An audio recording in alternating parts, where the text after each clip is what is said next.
amalgam of words that you never thought you'd have to say about college football, but here we are. Captains are making their way out to the field, and Tony, hard to believe after everything that's gone on, what went down basically a year ago, a week from now.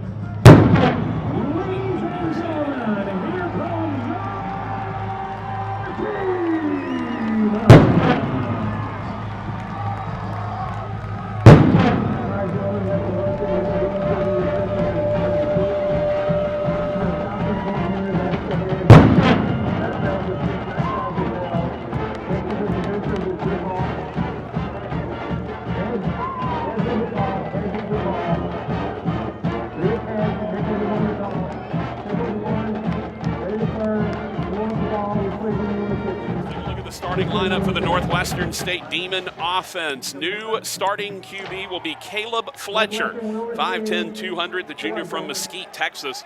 He will take the first snap, likely the first two series, and then we may see after that. You might see Zach Claymore after that. New running back, Scooter Adams, a junior transfer from Kilgore Junior College, 5'9", 195, out of Hallettsville, Texas. Receivers, Kendrick Price, a returner, 6'2", 205, the senior from Lindale, Texas. L.C. Greenwood, not the former Steelers Steel Curtain defensive lineman, but a big receiver at 6'3", 220, the junior transfer from Dallas, Texas, out of Oklahoma State. And Javon Antonio, 6'4", 220, a junior transfer from Laplace, Louisiana, out of Hines Community College. Don't forget Gavin Landry, who was the captain for that coin toss, 5'7", 185, the senior from White Castle, Louisiana, coming back off of an injury. David Fitzwater, tight end, 6'4", 235, senior from Shreveport. Left to right across the front line, Khalil Corbett, Canada, 6'5", 290, the junior from Harker Heights, Texas. Left guard Logan Cannerty, 6'3", 295, the junior transfer from Caledonia, Mississippi. Center is Jacob Sell, 6'3", 285, junior from Dallas, Texas, transfer from Texas last year. Kenny Sheldon, 6'2", 280, the redshirt sophomore from Houston, Texas. And the right tackle is Jake Gore, 6'2", 280, the junior from Sugar Land, Texas. All of the experience on that offensive line from the center to the right side. Nicholls aligns in a 3-3-5. They'll look like this. Glenn Thurman, 6', 275, the junior from Laplace, Louisiana. He will be one of the defensive ends. The other defensive end will be Perry Gansey. Perry Gansey, 6'2", 260. He is a sophomore from New Orleans. In the middle for the Colonels will be Miles Veen, 6'2", 300, the senior from New Orleans. Your linebacking core, Elijah Reams, 6'2", 215, sophomore from Baton Rouge. Tyree Evans in the middle, 6'2", 200, the senior transfer from Waynesboro, Mississippi. Hayden Shaheen, 6', 215, freshman from Baton Rouge. Corners, Malik Woodery, a freshman from New Orleans, and Jarius Monroe, a sophomore from Laplace. Your nickel safety is Kevin Johnson, a senior from New Orleans. Your other two safeties, Kevin Moore, a senior from Lafayette, and Jordan Jackson, a sophomore from Prairieville, Louisiana. So here we go, Tony.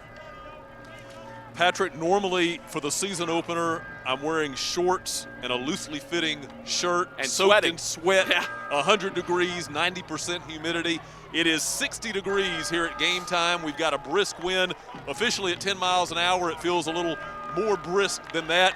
Supposed to get into the 30s sometime overnight. Definitely not the season opening weather we're used to. Absolutely not. Tee the ball up at the 35-yard line, and let's get this one underway. Craig Walker, the junior transfer from Gina, Louisiana, will tee it up. And we are just about set to go here in the season opener. Northwestern State has a coach dedicated to special teams, Jake Olson, this year. Brad Laird anxious to see an improved special teams unit. Well, he's not going to get to here, as that ball will go out of the back of the end zone, and it will be 1st and 10 for the Demons at the 25-yard line, and we will get our first look at Caleb Fletcher this year. Fletcher only threw one pass. They brought him in multiple times in that Tennessee Martin game in the season opener, and we expected him to run. Well, he threw one pass, and it was returned for a touchdown. That's the only pass he threw of the entire season. He did rush 5 times for 2 yards. That was the entirety of Caleb Fletcher's sophomore year. Goes one receiver right, tight end, and two receivers bunched left. They'll go inside handoff over left guard, and a bit of running room there, a couple of yards. Scooter Adams getting the start at the running back position, the junior transfer from Kilgore Junior College. We'll also see at some point the redshirt freshman Aubrey Scott, a kid that folks around the Shreveport, Bossier, Stonewall area will certainly remember fondly for his playmaking ability at North DeSoto. Two receivers right, one to the left. Fletcher in the shotgun on 2nd and 7. Another inside handoff. No, he's going to throw. That one's incomplete. A lot of contact as he was looking for Javon Antonio on the skinny post. Antonio was being wrapped up and pulled down by Jarius Monroe. So the Demons facing an early 3rd down. NSU last year on 3rd downs converted 71 of 191, so just over a 30% clip. Two receivers right, couple tight ends left. Back out of the backfield is Adams to wide left. Fletcher's by himself in the shotgun. Nicholls showing blitz. They come. Fletcher throws as he's being hit to the sideline. It's incomplete. Was again looking for Javon Antonio. And so the Demons go 3 and out on their very first possession of the 2020 season, even though we're in 2021. So Scotty Roblo will come in to punt it away, 6'5", 175, the redshirt freshman from Shreveport. Punted when he was in high school at Byrd, but has not punted for Northwestern State yet. And Roblo expected to do all of the punting this season, leaving the field goals to others. Back deep for the Colonels is KJ Franklin. Roblo gets away, very high, spiraling effort. Not the longest. Ball will hit. Looked like it might have hit a Colonel. Demons fall on it at the 30-yard line. We'll wait for an official word. The officials are getting together. There were a lot of bodies there. They're going to say it is Nicholls football, as it was fallen on by Jaquay Pogue. So that will bring the Demon defense out. 3-4 alignment. Jonathan Daigle, 6'2", 265, redshirt freshman from Welsh, Louisiana. Jabraylon Yarber, 6'2", 280, sophomore from Tyler, Texas. Nathalan Nanai, 6'2", 290, the junior from Killeen, Texas. Linebackers in the middle, Blake Stevenson, 6'1", 220, the senior from Deer Park, Texas. Jaquay Pogue, 6'1", 240, the senior from Sherman, Texas. The outside linebackers, Princeton Malbrew, 6'2", 225, freshman from Karen Crow, and Jamard Valson, the playmaker, 6'1", 240, the junior from Port Arthur. Play action inside for Lindsey Scott. Good pocket. All the time in the world. Now flushed and hit and dropped. Gets away from the initial surge and goes down for a loss of 1.5 yards. Jaquay Pogue finally got in there. Scott had all day to throw, but the Demon secondary making that happen. Let's talk about the secondary. William Hooper, 6', 185, junior from Montgomery, Alabama. Demons late to line up. Handoff right up the middle. Good running room for the Colonels. Julian Gums. It'll bring up 3rd down and 4. Colonels moving fast. Shamar Bartholomew, the other corner, 6', 205, the junior from New Orleans. Rover is Kyle Moore, 6'2", 205, the senior from Magnolia, Texas. The free safety, P.J. Harrington, 5'10", 190, junior transfer from Natchez, Mississippi. 3rd and 4. Colonels will bring a man in motion. Scott in the backfield. He's going to hand off coming over right tackle. Big room cutting it up, and a 1st down for the Colonels. Julian Gums around the right side. Got upended by Kyle Moore. 1st down for the Colonels. Offense, Lindsey Scott, the senior from Zachary, has been at LSU and Missouri. We mentioned Julian Gums, the tailback, junior from New Orleans. Dijon Dixon, the senior from New Orleans. KJ Franklin, the sophomore from Prairieville. And Dantes Costley, the junior from Vacherie, are the receivers. Play action for Scott. He wants to go deep to the out. That pass is batted away, incomplete. Kyle Moore, good coverage out there for the Rover. Kyle Moore with the position change, right? Yeah, he was an outside linebacker for the Demons, has moved back to safety. He's playing what is ostensibly the strong safety in this defense now. You've seen a couple of position changes. Isaiah Longino has gone from linebacker to defensive end. And we've seen Kyle Moore go from linebacker back out to safety. 2nd and 10. They're going to throw the little screen pass to the outside. Good coverage by the Demons. And out of bounds with a loss. P.J. Harrington, the safety, making the stop. It's a loss of 3 as they hit K.J. Franklin. And it'll bring up third down and call it 12 at the 45-yard line. 12 and a half left to go first quarter, no score. Nicholls' first possession after the Demons offense went 3 and out. Boy, you want to get the offense behind the chains, and how about this? Third down and they've got 18 on the scoreboard. 3rd and 12, actually. 3rd and 12. Someone on the scoreboard needs to get the abacus out. 4-receiver package. Scott drops, looks quickly over the middle, has a receiver, first down, KJ Franklin, the sophomore from Prairieville. Needed 12, got 16, and a first down for the Colonels inside the 40. Offensive line for Nicholls left to right, Mark Barthélemy, a junior transfer from Opelousas. P.J. Burkhalter, one of the best in the league, a senior from Franklinton. Center Evan Roussel, a freshman from Gramercy, Louisiana. Bailey Trusty, a junior transfer from Grenada, Mississippi. And Jair Joseph, a senior from Belrose, Louisiana. Handoff over right tackle. Gums trying to turn the corner. He's able to get outside and pick up 7 to the 32-yard line. Patrick, you mentioned Lindsey Scott at LSU in Missouri. Don't forget, he also won a junior college championship. Absolutely. So he has been around. Lindsey Scott, who a lot of people thought would be the next great QB at LSU. Super athletic, but just never came to fruition there. Moved on to Mizzou. You mentioned the junior college ranks. Now at Nicholls to finish his career. Colonels jump on 2nd and 3.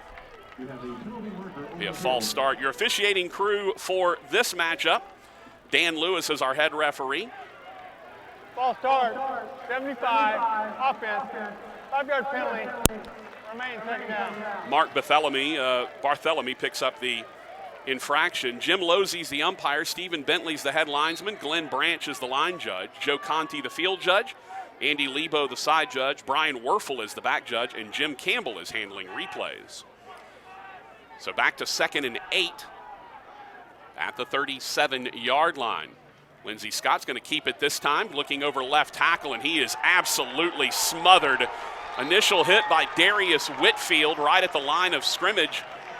And then a host of Demons come in to clean that one up. Whitfield, the 6'3", 275-pound senior from Mobile, Alabama, with the initial pressure. That's just the result defensive coordinator Mike Lucas wants to see.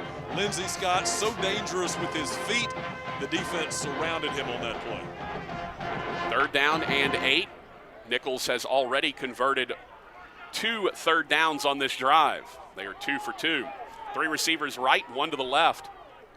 Scott claps and drops. 3-man rush for the Demons. Throw to the outside is caught. First down yardage. He found Devontae Jason just inside the 25-yard line at the 24. So on Lindsey Scott's first pass, the Demons dropped, and Scott was able to look around, couldn't find anyone, ultimately got taken down. But on that one, the Demons rushed just 3, and Scott was decisive with the football. Nicholls now 3 for 3 on 3rd downs. 1st and 10 from the 24-yard line. They check the sideline. Nicholls in white jerseys, red pants. Demons wearing purple on purple with the white helmets in today's matchup. Handoff up the middle. Gums escapes the first tackler but cannot escape the rest. Great pressure right up the middle. As Gums actually ends up losing a yard on that one.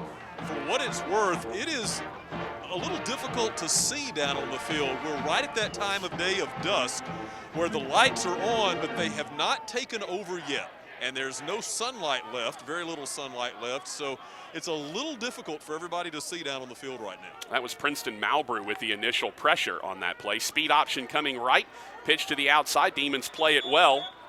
Not much there on the pitch to Julian Gums.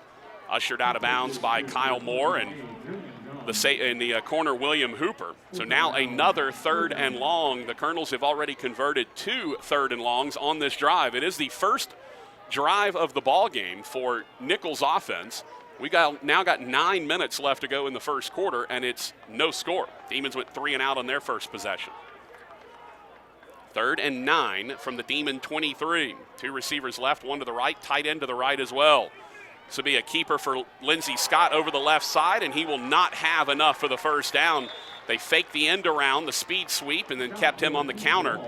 Scott got bottled up after a gain of 3 to the 20-yard line. It'll bring up 3rd down and 6. Would be about a 37-yard field goal from here. Gavin Lassane has not attempted a field goal as of yet, and it looks like he will not start tonight. 4th down and 6 at the 20. Play action inside. Scott hit as he throws. He's going to throw that one out of the back of the end zone. A late flag comes flying in.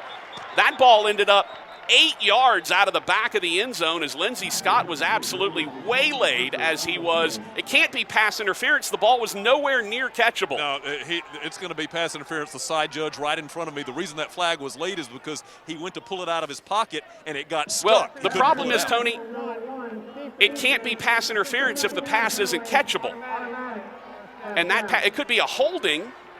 You could have a defensive holding, but it can't be a pass interference if it's not catchable. The side judge, as soon as he saw contact around the goal line, he immediately went to pull Yeah, his well, that's flag. illegal contact, but that can't be pass interference if the pass is 8 yards out of the back of the end zone. They made the incorrect call. It's not a pass interference. It's an illegal contact or a hold. So now 1st and goal for the Colonels after being gifted a pass interference penalty. They'll go a Julian Gums speed sweep to the outside. He'll cut it up and he'll score. So the Colonels with a very lengthy scoring drive. Very methodical. They ended up converting 4 3rd downs on that drive. And Julian Gums pays it off with a touchdown run around the left side. For Gums, that is his 3rd rushing touchdown of the year. And Gavin Lassane will come in, the sophomore from Raceland, Louisiana, to tack on the extra point on the way, and good. 8:10 left to go. In the first quarter of play, Nicholls scores on its first possession, and the Colonels take a 7-0 lead. The head referee looking for someone to tell him if he's taking a break, and we are. 8:10 left to go. Nicholls leads 7-0. We'll take a timeout, come back with more after this. You're listening to the Demon Sports Network. At Super One Foods, we're making it super easy to eat healthier for less. With new low prices on fresh produce. That's right, our already low prices are now even lower. So you can save more on fresh quality fruits and vegetables. Get the whole family eating healthier for less with our lowest prices on the freshest produce. Super One Foods, super low prices. NSU has made me confident that I can go into the world and make a difference. Through being a part of student media, I've gained experience that I will hold on to after I graduate. Come see why NSU is the place where you fit. And as always, fork 'em demons.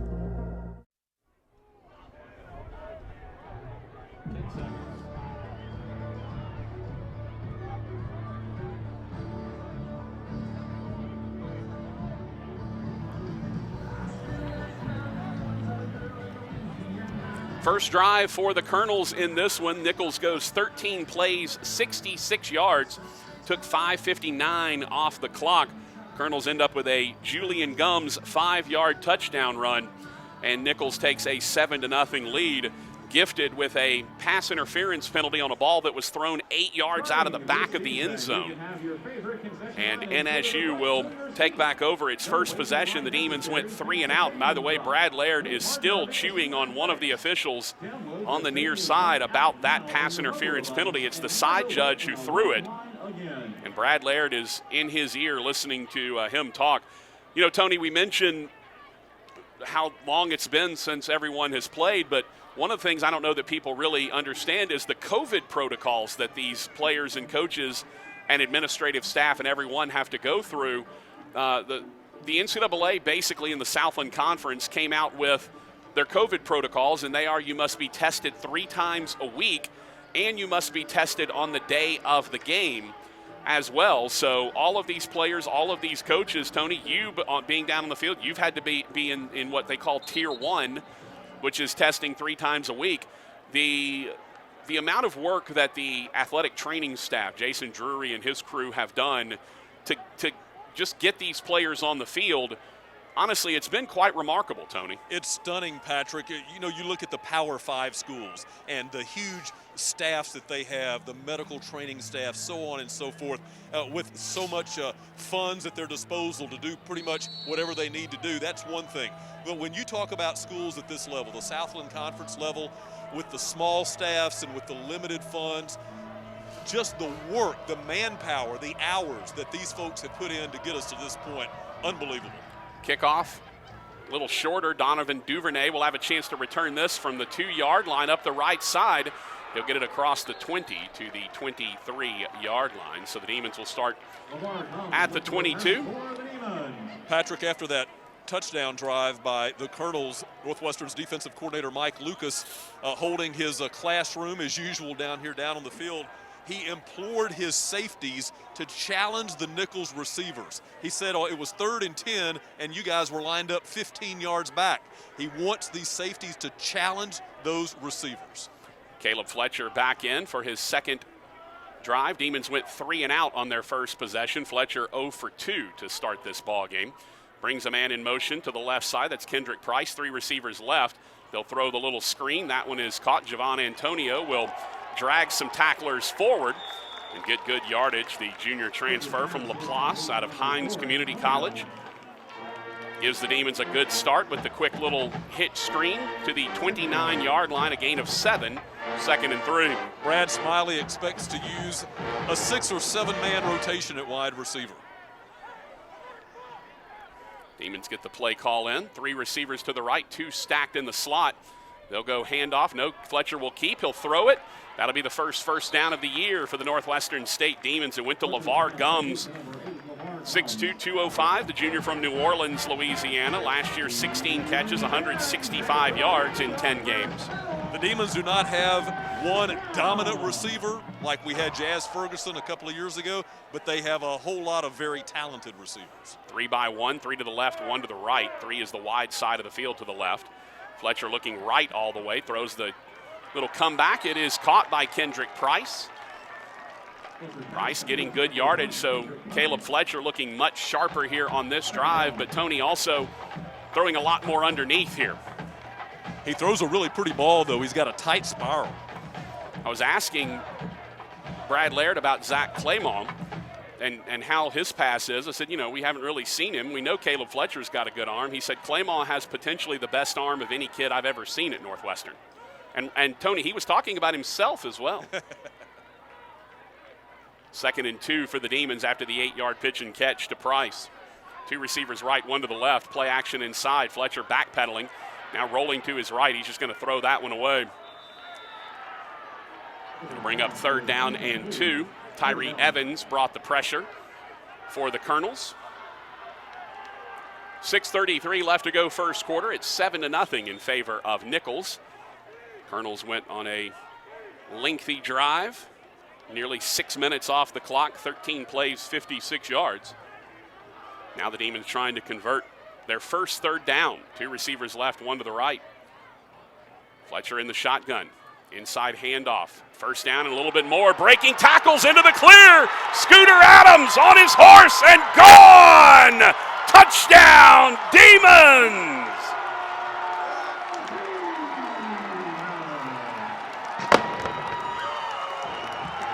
58 yards, and Tony, one of the things we haven't seen from a Northwestern State team in a long time is explosive running backs. They've had good running backs, but they've never had those home run hitters. And on 3rd and 2, Scooter Adams goes for 58.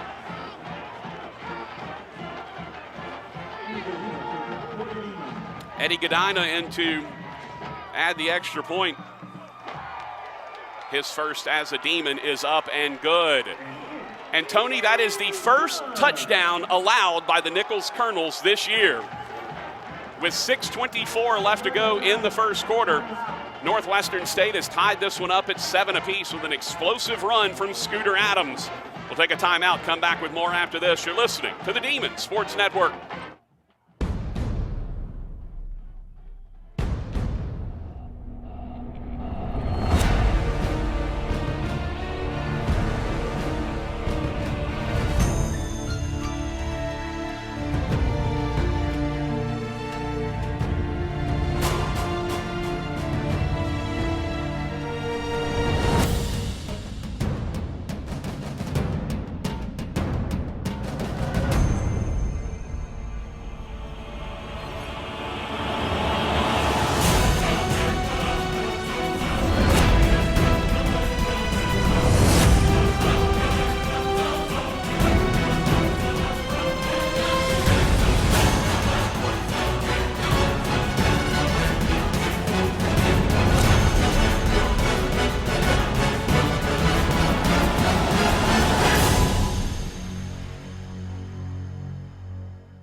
Northwestern State strikes back on their second offensive possession. They go 5 plays, 78 yards, took 1 minute 40 seconds off the clock.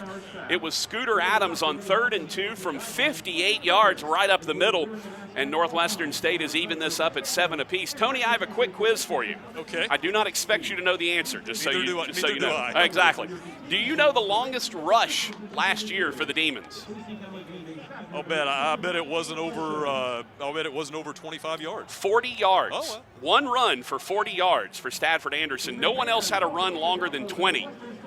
Well, Scooter Adams just went for 58. Well, one of the reasons that this coaching staff is so excited about these running backs is, as you mentioned a minute ago, they are different running backs than we're used to seeing. We've had the thick running backs, good running backs, but they were thick. They were pounders. These running backs, Scooter Adams, Aubrey Scott, they've got blistering speed, and we just saw an example of that. And I tell you what, don't put aside what the offensive line did to give Scooter that crease. In fact, Brad Smiley, the offensive coordinator, just came over and told the offensive line, keep being physical, beat them off the block, keep being aggressive. That's what opened that crease for Scooter Adams, and we saw his speed on display. Demons are currently averaging 30.5 yards per carry. 2 rushes, 61 yards for Scooter Adams right now. As the Demons, by the way, that is half of what Nicholls has given up the entire season so far. But remember, they played a bad Lamar team and Lincoln University of Missouri. Kickoff return, good crease, and down at the 30-yard line. Returned by Tevin Bush. So the Demon defense will be back out on the field. But, Tony, it's fun to see some explosive run game. And Brad Laird's talked a lot about how the Demons will need to run the football effectively this year. Absolutely, because you have fairly inexperienced quarterbacks. You've got some experience at wide receiver, but not a ton of experience. Northwestern State has to be able to run the football, not just with the running backs, but with those quarterbacks. You've heard Brad Laird tell us leading up to this ball game how Caleb Fletcher is so good with his feet and how Zach Clement is so good with his feet. 4 to snap it for the Colonels. They're just now getting set. 2, 1, they get it off. Inside handoff, Gums dances around a little bit.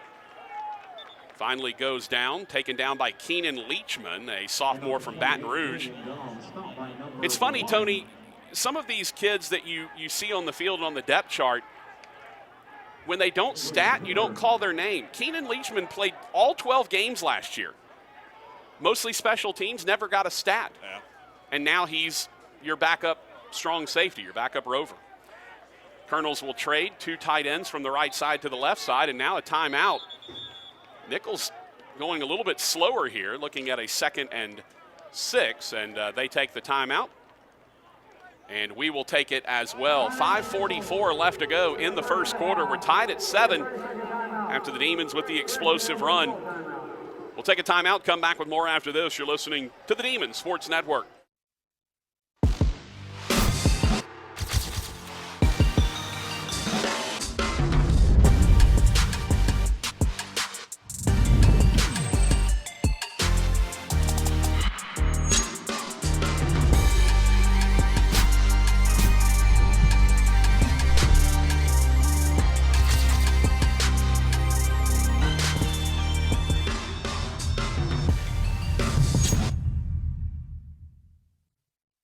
I love NSU because the faculty and staff have continued to work with students in times of uncertainty, as well as maintaining the spirit and traditions of the university. Come see why NSU is a place where you fit.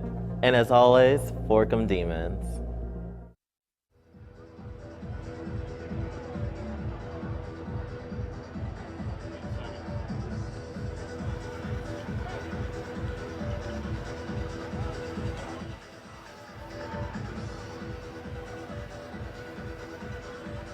.544 left to go in the first quarter of action. Northwestern State Northwestern State scored to tie the game up at 7 apiece. But Tony, we got to talk about Anna Nims and the Lady Demons leading off this McGee's March Mania day here in Natchitoches with a thrilling win against Central Arkansas.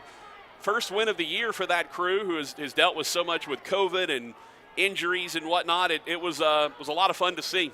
Well, it was certainly exciting, and I mean, how could you not root for them? Nobody wants to be on a team that goes winless for the entire season. This was their last opportunity to get a win.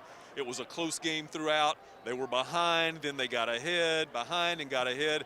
And I would encourage all of our listeners to, at some point in the next day or so, go onto social media, Google it, however you find it, find the video that was taken inside the locker room. If you want the easiest way, go to Twitter and look at @NSU Demons WBB, @NSU Demons WBB. You would have thought that the Lady Demons had just won the national championship, and why not? They were very excited. They had. Their national championship was that game, no doubt.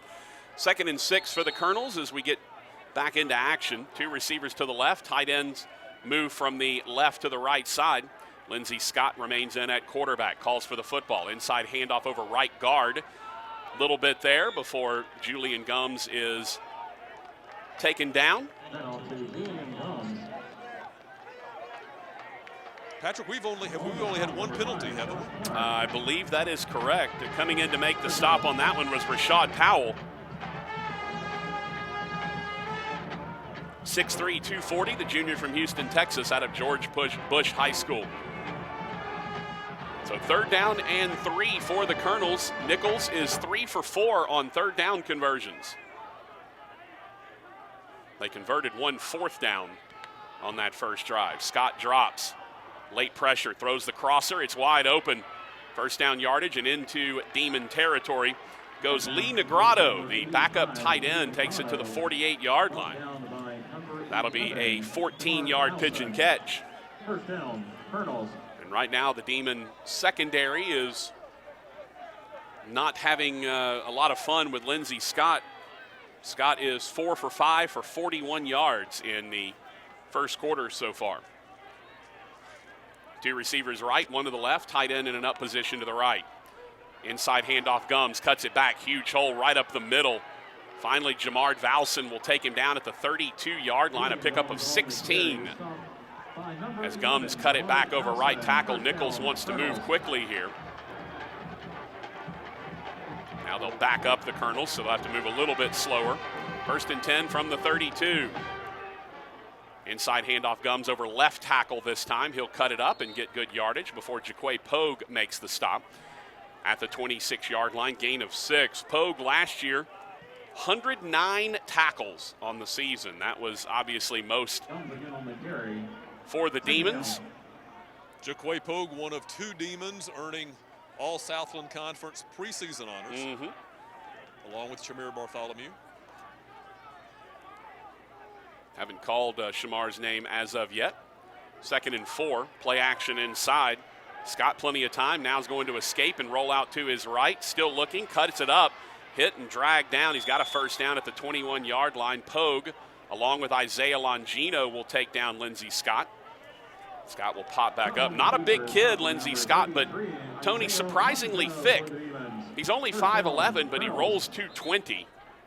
And you can tell, very strong kid, even at 5'11". Yeah, you look at his legs, his thighs, his calves, very, very well built. 1st and 10 at the Demon 21-yard line. 3:20 left to go first quarter. We're tied at 7. 2 receivers to the left. A couple tight ends on either side. Handoff up the middle. No, he's going to throw the fade pattern to the back of the end zone, incomplete. Good coverage by the safety, P.J. Harrington. Boy, that receiver just about ran over the defensive line. Yeah. Harrington was in good position for the slot fade. That'll bring up 2nd and 10 from the 21-yard line.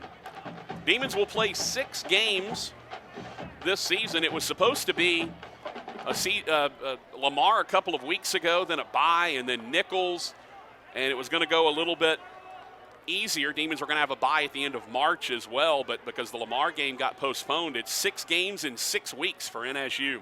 2 receivers left, 1 to the right, man in motion. They'll play action. Scott will keep it up the middle. He will get hit hard. Looked like ball came out. Nicholls recovers it. Now running inside the 10, inside the 5, and dragging tacklers down to the 1-yard line. Ball came out again, and the Demons recover this time. Northwestern State recovers it. Nathalan Nanai comes away with it, the junior from Killeen, Texas. So Lindsey Scott coughed it up. One of his tailbacks picked it up, ran it down to the 1 yard line, and then fumbled it again. And Nathalan Nanai came out with it for the Demons. The offensive linemen were pushing and pushing and pushing that running back towards the goal line, and the Demons just popped the ball loose. It looked like Blake Stevenson, just from what I could see on the replay, it looked like Stevenson is the one that got his hand in there. They're going to review this as they review all turnovers, but they're going to take it and actually do a full review here. The interesting aspect of this is, Tony, the whistle didn't blow, so you can't have forward progress ending because, and I still didn't see a number on who recovered it to start with, but the man who recovered it and was running down to the goal line. It was number 21. Yeah, that's Troy Hurst, a backup running back. He recovered it, was running it down to the 1 yard line. He got stopped at the 1 and was being pushed back, but the whistles never blew, no. So you can't have forward progress. I don't think replay can establish forward progress being stopped. If you watched it, his forward progress was not stopped because he kept being pushed from behind, and the legs kept moving. It was ripped out. I think Blake Stevenson is the one who ripped it out. I know he was in there, the senior from Deer Park, Texas. Who is coming back from injury. I believe he missed the final, or he missed. Played just 4 games. Yeah, played just 4 games a couple of years ago. Yeah. Played just 4 games a couple of years ago, which, by the way, was last season. While you were at it, Northwestern State, Mike Lucas has always been a big turnover guy. That is what he does. That's who he is. Back in 14, when he was in his 1 year as defensive coordinator here, the Demons forced 56 turnovers. Last year, NSU forced 24 turnovers.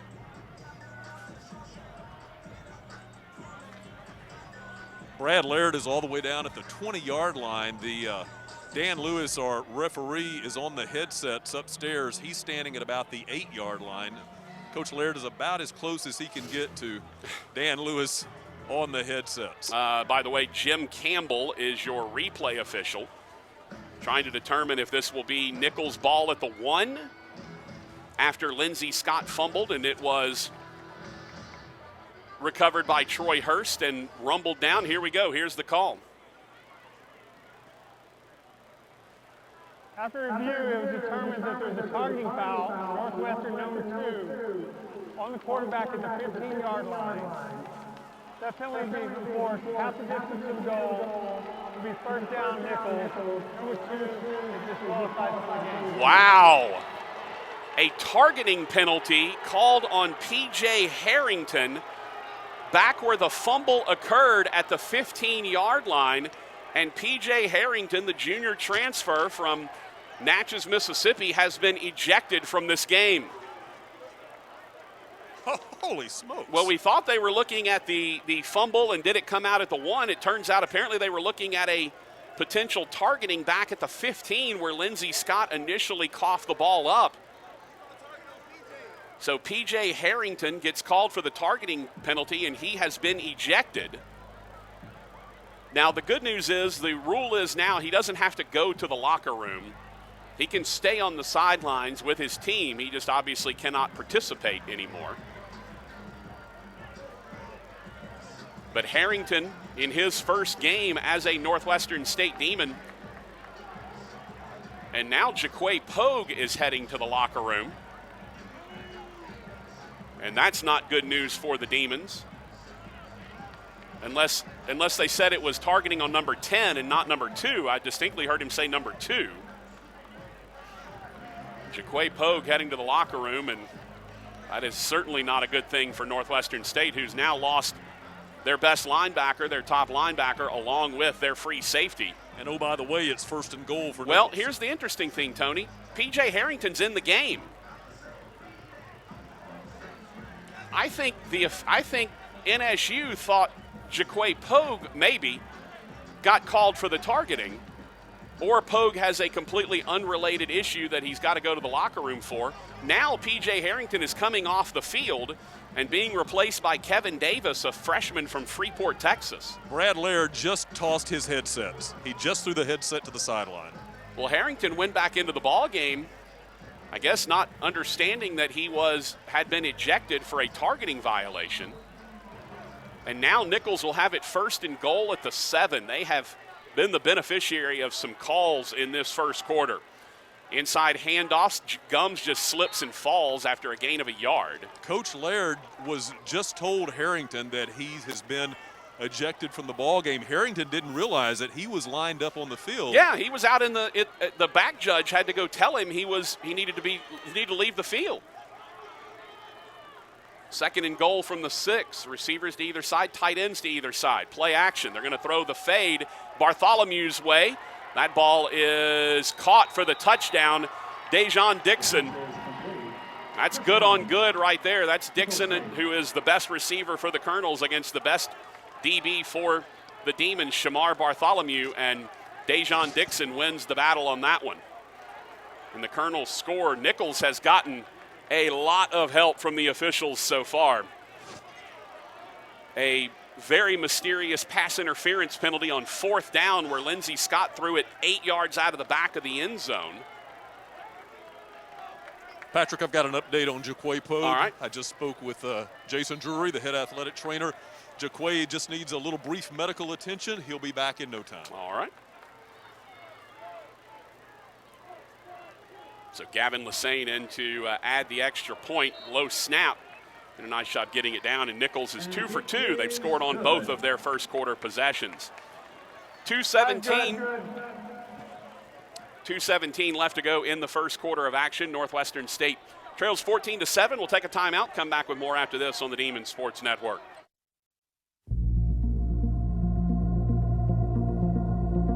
Coming from a small town where I knew everyone and felt like I was part of a family, I was afraid that when I went to college I would just get lost in the shuffle. But NSU has made me feel like I'm still a part of a larger family. Everyone here is kind, caring, and committed to helping me achieve my goals, be successful, and give me the experience I need to prepare me for my future. Come see why NSU is the place where you fit. And as always, fork 'em Demons. I love Northwestern because everyone's always willing to lend a helping hand. Here I have the opportunity to explore my passions, to meet new people every single day. So come and see why I absolutely love this place. And as always, fork 'em Demons.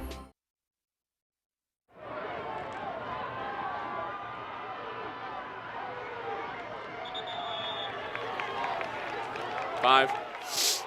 Kobe McGee to field the ball for the Demons. 1st down. Kobe McGee on the return for Northwestern State. Demons will start. We'll see a new QB in just a moment.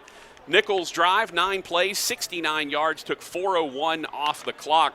Colonel's two scoring drives have taken exactly 10 minutes off the clock, and we're going to see for the first time Zach Claymont, 6 foot 205, redshirt freshman from Broussard, Louisiana, Lafayette Christian Academy.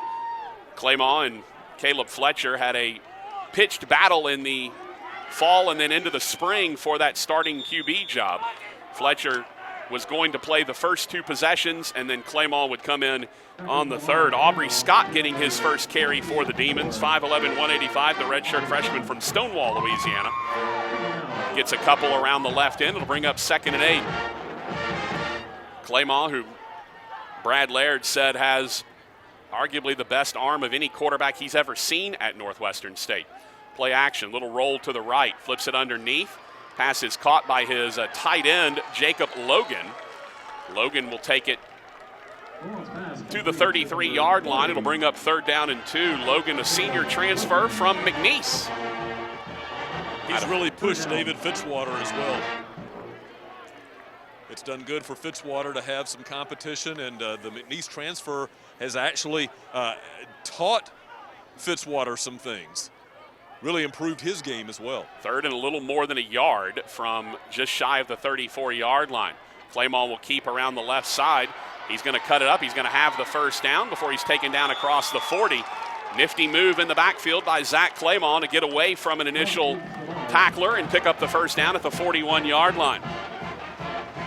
When Shelton Epler walked out the door for the last time at the end of last season, which was 2 years ago, that really opened up the quarterback competition, and all three of these quarterbacks took that competition to heart. Brad Smiley very impressed by the effort and hard work that they've put in. Shotgun for Claymont. Throws the quick out. That one's almost intercepted. It is. It is intercepted. No, now the side judge comes in and says the ball hit the turf. It was not a pick by Jarius Monroe. Brad Laird was right on top of it, and as soon as the one official signaled interception, Laird turned to the side judge and started yelling at him, and the side judge came in and made the call. So Claymont throws a near interception on a quick out on 1st and 10. That'll bring up 2nd down and 10 from the 41-yard line. Two receivers to the right, one to the left. Zach Claymont threw for nearly 6,000 yards. Now here comes the review. And Brad Laird just throws his arms up in the air, basically. So they're going to review to see if this was indeed an interception. This is an ESPN Plus game today. So we do should have a couple of decent looks at it with 38 seconds left to go in the first quarter, and Nicholls leading 14-7. By the way, mentioning Shelton Epler, the record-setting quarterback for Northwestern State the last 2 seasons, he is now in Austin, Texas. He is about to get married, I am told, and he is going into the insurance business. Brad Smiley telling me that Shelton came back to town several months ago for a friend's wedding, and they got to visit, and he said Shelton Epler is doing very, very well. His football days are over. He is transitioning into the real world, but he's doing well. By the way, speaking of folks coming back, Tony, last night a big football reunion with Northwestern State. Had a bevy of former coaches. A.L. Williams, about to have our replay. After review, the ruling on the field is confirmed. It's confirmed, an incomplete pass. Side judge had it right. But Tony had a big reunion last night put together by former Demon John Kulikowski. Had the likes of Scott Stoker, former Demon head coach, Sam Goodwin, former Demon head coach, A.L. Williams, one of the great coaches here, and Tony, a little guy named Ed Orgeron showed up for that one. Baby. Inside handoff on 2nd and 10. That'll be a gain of 4 to the 45-yard line. Patrick, what a great example of how much Northwestern State means to those former coaches. I mean, you're talking about the head coach at LSU that on a Friday night drove up to Natchitoches, A.L. Williams, Scott Stoker coming back. If this place was not special to them, I don't think they would have made the effort. 3rd and 6 for the Demons at their own 45-yard line. They don't have to snap it if they don't want to, but they will. Claymont looking for the quick slant right through the hands of his intended receiver, and here comes a very late flag. That's going to be a little unnecessary roughness against Nicholls after Kendrick Price had the ball go through his hands. A couple of Colonels took a few cheap shots at him on the way down. Yeah, that's the reason the flag was late, is because it was a late hit as the ball went through Price's hands, and as Price was continuing his motion across the field, Nicholls took a shot at him. You know, we talked about that targeting call a few minutes ago. Mike Lucas told his defense when they came off the field, how many times have I told you not to hit above the shoulders? The officials are watching for that.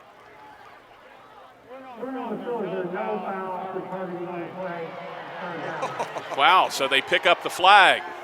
Wow. And after that, Jarius Monroe doing some serious jawing at the Demon sideline. And NSU will be forced to punt it away. We wonder if the replay official may get involved. We saw the replay official buzz down and call a targeting on that bizarre fumble situation, but apparently does not seem to be inclined to call targeting here. I mean, if nothing else, it doesn't have to be a targeting. It could just be unnecessary roughness. I mean, Kendrick Price was roughed up pretty good after that pass was well through his hands. The Demons with 14 seconds left to go in the quarter. Scotty Roblo will left foot this one away. We'll take a backwards hop, and we'll be down right around the 30-yard line with 3 seconds left to go in the first quarter. They'll put it down at the 31. So a 24-yard punt for Scotty Roblo. Well, he's been a bit inconsistent during spring camp, punting the football, but that's something that this coaching staff is willing to live with because they simply want Eddie Godina to concentrate on field goals and kickoffs. They were having him do all three, including punting, and they felt like that the time he spent punting was taking away from his time spent on field goal and kickoffs. Yeah, and Godina did both at Trinity Valley Community College. 3 seconds left to go, 1st and 10 from the 31-yard line. Handoff over left tackle to Gums. He'll find a crease, and he'll get first down yardage. So Nicholls, who runs the ball very, very well, averages over 320 yards rushing a game, will get a first down, and that will end the first quarter of action. Well, Northwestern State got one explosive play, a 58-yard touchdown from Scooter Adams. The offense, though, has been largely inconsistent other than that. We'll take a break. 14-7, Nicholls leads after one quarter. Back with your second quarter of action on the Demon Sports Network.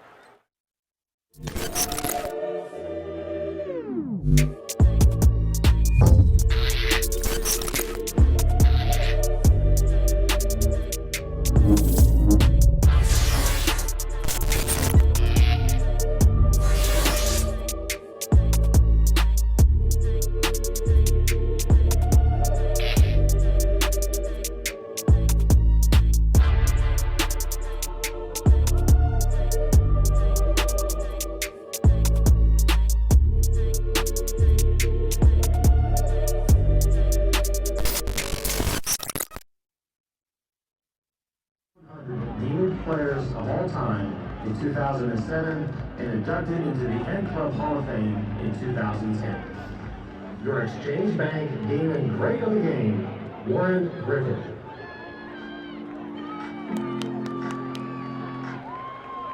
And Warren Griffith is here with us tonight in Section B. Getting ready to start the second quarter. Northwestern State trailing Nicholls 14-7. Colonels have had the ball twice and scored 2 touchdowns. They've gotten some gifts from the officials. They've also done some good work on their own, and they're running the ball effectively. First quarter stats, Nicholls 23 plays, 123 yards. They have run it 16 times for 76 yards. They've thrown it for 47. For the Demons, 14 plays, 101 yards in the first quarter. They ran it 5 times for 74 yards, averaging nearly 15 yards a carry. They had 27 yards passing between the two QBs. Caleb Fletcher, 3 for 6 for 20 yards. Zach Claymont, 1 for 3 for 7 yards. The explosive play was the 58-yard touchdown by Scooter Adams. Other than that, the Demons have not had a play longer than 8 yards. Patrick, we've already seen some crazy things in this ball game. Yeah. After just one quarter, you get the feeling that there may be some more crazy stuff to come here between these two. Well, and just all year long, Tony, it feels like a spring football season should have some craziness built in. By the way, Northwestern State men's basketball got the win today against Central Arkansas. With that, the Demons will be the 4 seed in the upcoming Southland Conference tournament, which in essence gives them a double bye. The tournament was expanded from 8 to 10 teams. The bottom 4 teams, 7, 8, 9, and 10, will play each other in ostensibly a play-in game. Then the 2 winners of that will play 5 and 6. The winners of those games will then play 3 and 4, and the winners of those games will play 1 and 2. So the 1 and 2 have a triple bye, well, really a quadruple bye if you think about it. But the Demons will start their Southland Conference tournament play Thursday at 5 o'clock. Thursday at 5 o'clock over on our sister station 95.9. We will have that action for you also on nsudemons.com and the app. Demons closed by winning 8 of their last 11 ball games. When will you be heading down to Katy? Probably Wednesday, I think. Go down Wednesday, get prepped. The tournament actually moved to a day earlier because of the expansion from 8 to 10. It's a 1-year expansion due to all the COVID issues. Basically, they just wanted to give guys a chance to play in the conference tournament. Play action, Scott under pressure, throws deep down the middle of the field, has a man. It is caught by Dejon Dixon down inside the 20 to the 15-yard line. Kyle Moore ends up making the stop. Unfortunately, Kyle never looked back at the football. Never saw it until it was in the receiver's hands. Ball spotted at the 13-yard line. A 44-yard pitch and catch from Lindsey Scott to Dejon Dixon. That is the second longest pass play of the year for this Colonel offense. They haven't really had to pass the ball much to win their first two games. Play action, they're going to throw the slant. That one is caught. Big hit at the 1-yard line. Laid down by Kyle Moore on Dantes Costley, but it's first and goal for the Colonels. Patrick, you mentioned it back in the first quarter. The Demons secondary looking a little suspect here early on. So first and goal from the 1. Colonels moving much more quickly in this one. Their first two touchdown drives took 10 minutes. This one much faster. Quick slant. Dejon Dixon is wide open. Donovan Duvernay, not sure if he was expecting a fade, but he was nowhere near Dejon Dixon when he made his in cut. And he was just standing there almost by himself, wide open for the touchdown. Well, after Nicholls scored the touchdown to go up 14-7, defensive coordinator Mike Lucas told his defense, I can see the look in your eyes, I can see the look on your faces. We're good, we're still good, basically saying don't get discouraged. Now Northwestern is about to be down 21-7. Extra point on the way and good. 14:07 left to go in the first half, and suddenly it is Nicholls 21, Northwestern State 7. We'll take a timeout. Come back with more after this. You're listening to the Demon Sports Network. Thoughts of not discovering who I am and thoughts of not reaching my ambitions ran through my mind before coming to college. NSU helped me find confidence in myself and growth as a leader. My Demon peers supported me to find myself. I'm a motivated man interested in leading and uplifting society. Northwestern State widened my mindset and molded me into a leader. Come see why NSU is the place where you fit. And as always, fork 'em Demons. I love NSU because they're dedicated to each student's success. Every faculty member, staff member, and administrator is committed to helping each student succeed. Come see why I absolutely love this place. And as always, fork 'em Demons.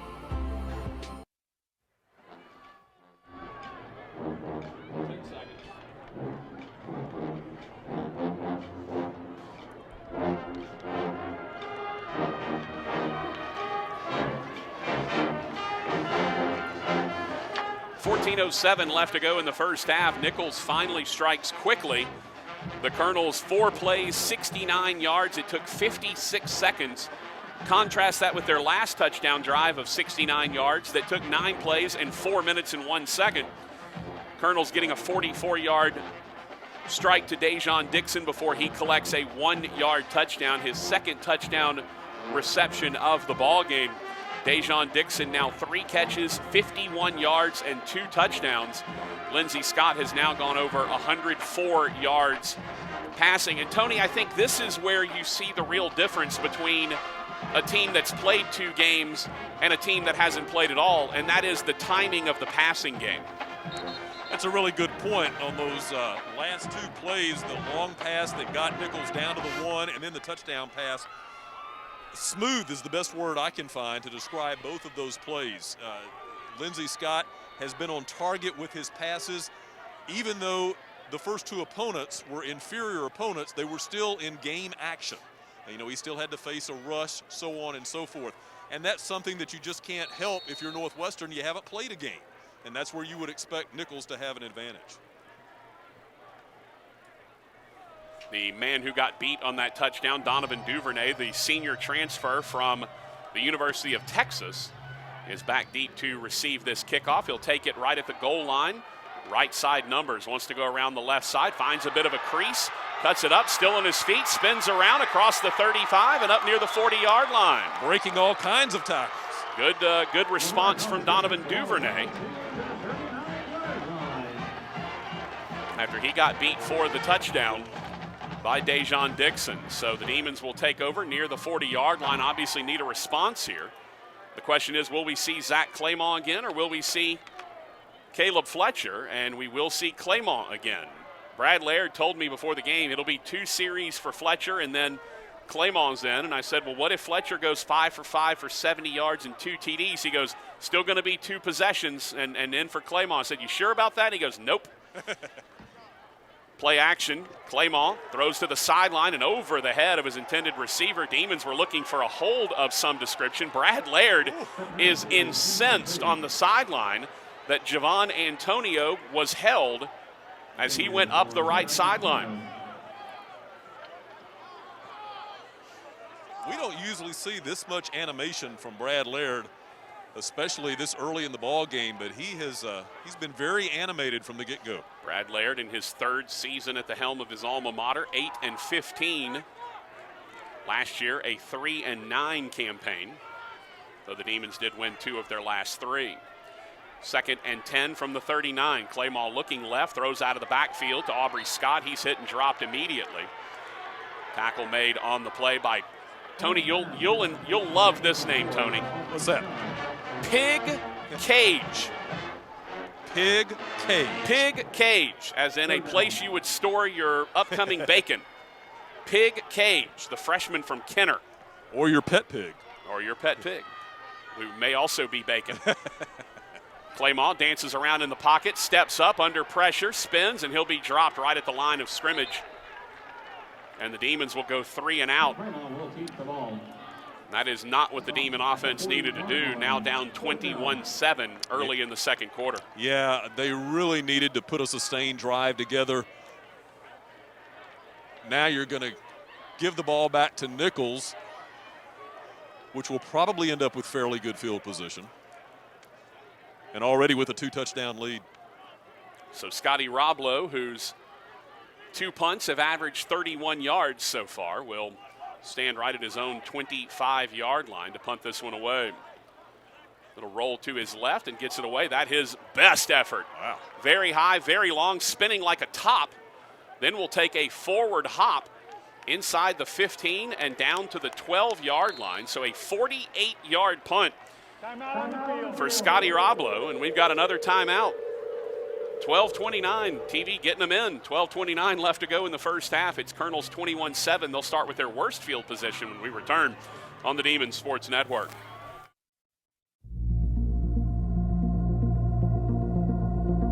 Coming from a small town where I knew everyone and felt like I was part of a family, I was afraid that when I went to college I would just get lost in the shuffle. But NSU has made me feel like I'm still a part of a larger family. Everyone here is kind, caring, and committed to helping me achieve my goals, be successful, and give me the experience I need to prepare me for my future. Come see why NSU is the place where you fit. And as always, fork 'em Demons. I love NSU because the faculty and staff have continued to work with students in times of uncertainty, as well as maintaining the spirit and traditions of the university. Come see why NSU is a place where you fit. And as always, fork 'em Demons.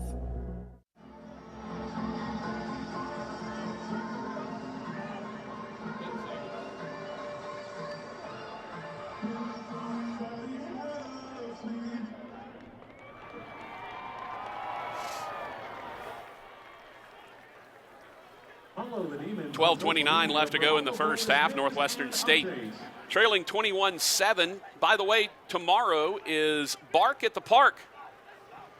Noon tomorrow. They're moving the first pitch. Tony, I'm already in football mode. I've got kickoff on the brain. They're moving the first pitch tomorrow up to noon. It was a 1 o'clock originally scheduled game. It'll be moved up to noon tomorrow. Bark at the Park. Bring your dog. Or if you just like dogs, go out and hang out, show up. Chris Reich, Demon photographer, will have his adorable corgi out there. The man whose given name, the dog whose given name is Ein, but only goes by Doot from now on.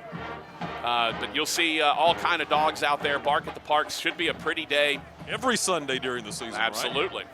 So head out there. And with John Bell Edwards, the governor of Louisiana, moving us into phase 3, all venues at NSU will be at 50% capacity.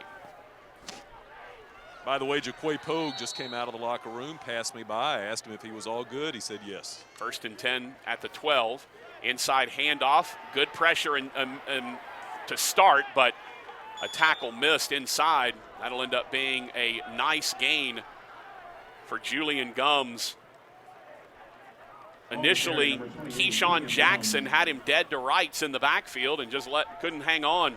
Ends up being a 5-yard carry for Gums on what should have been a loss of 3. Jackson pounded his fist to the turf 3 times after missing the tackle.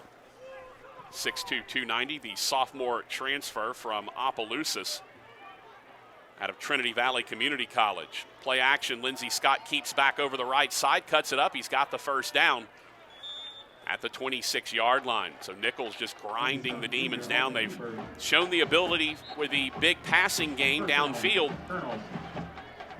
Showed that on the last possession, but for the most part, this has been a very ground-oriented offense, coming in averaging over 320 yards rushing a game. They do average over 230 yards passing a game, but didn't really need to throw a whole lot to beat Lamar 55-0 or to beat Lincoln University of Missouri 87-3. 1st and 10 at the 26, play action. Scott under pressure now, rolls out to his right, throws to the sideline, check down. That pass is caught. Very nice tackle by Jamard Valson on the outside to hold that. Lee Negrado comes up with the reception, the backup tight end. It's a gain of a couple. Tim Rebo, the Nicholls coach, very successful in his time in Thibodaux. He and Brad Laird have become very good friends over the years. Basically, if you've been a coach in Louisiana for any length of time, chances are you're friends with Tim Rebo. A lot of guys was at Lafayette for a bit. A lot of guys know Coach Rebo. Demons showing blitz from the outside, 5-man rush. Scott play action, pumps, rolls out to his right, and he'll be ushered out of bounds. Nice work inside.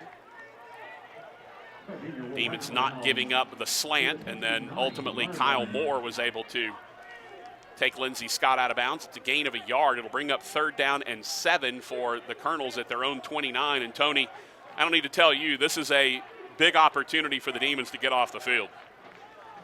Patrick, does it seem odd for you calling a quarterback's name for Nicholls other than Forcade? Chase Forcade? Yeah. By the way, second quarter numbers, 117 yards for Nicholls, 1 for the Demons. Lindsey Scott drops, looking left, throws it. That one is incomplete, wide of his intended receiver, Devontae Jason, and that was just a bad throw from Lindsey Scott.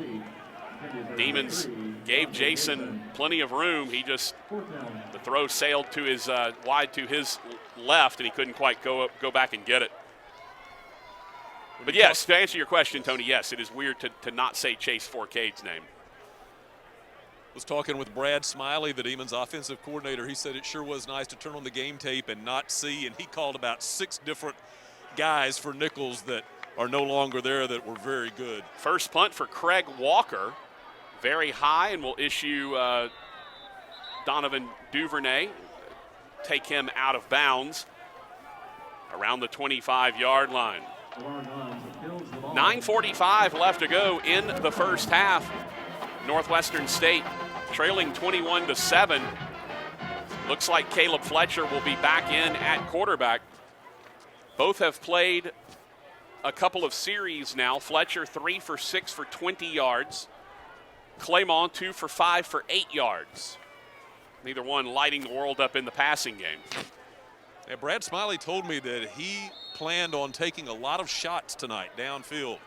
Feels like he has the speedy receivers that can get downfield. Haven't seen much of that so far.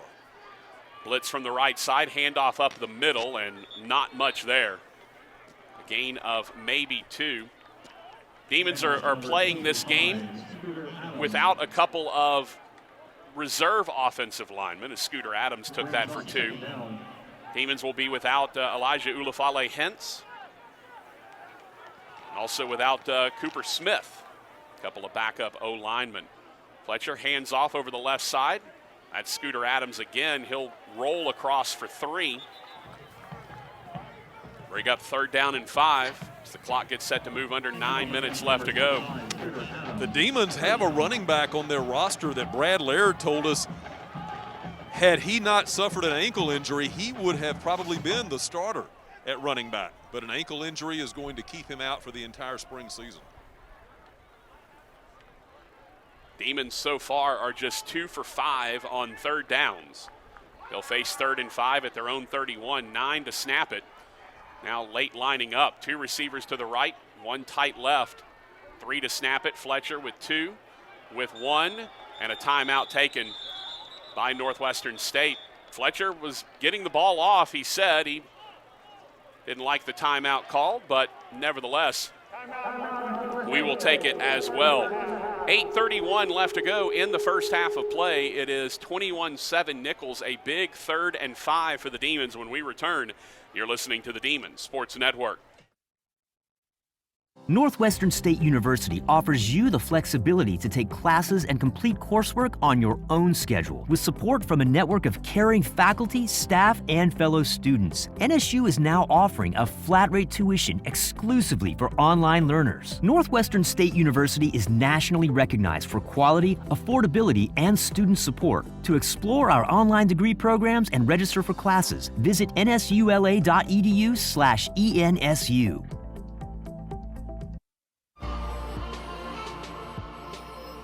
I love NSU because it's given me a family of people who challenge me to try new things and encourage me to be a better person.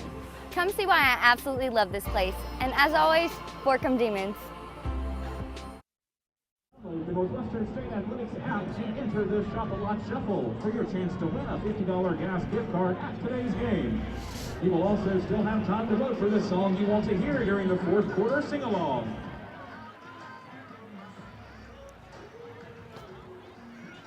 $8:31 left to go in the first half. Northwestern State trailing 21-7. The Demons will have a big 3rd and 5 when we get back to action.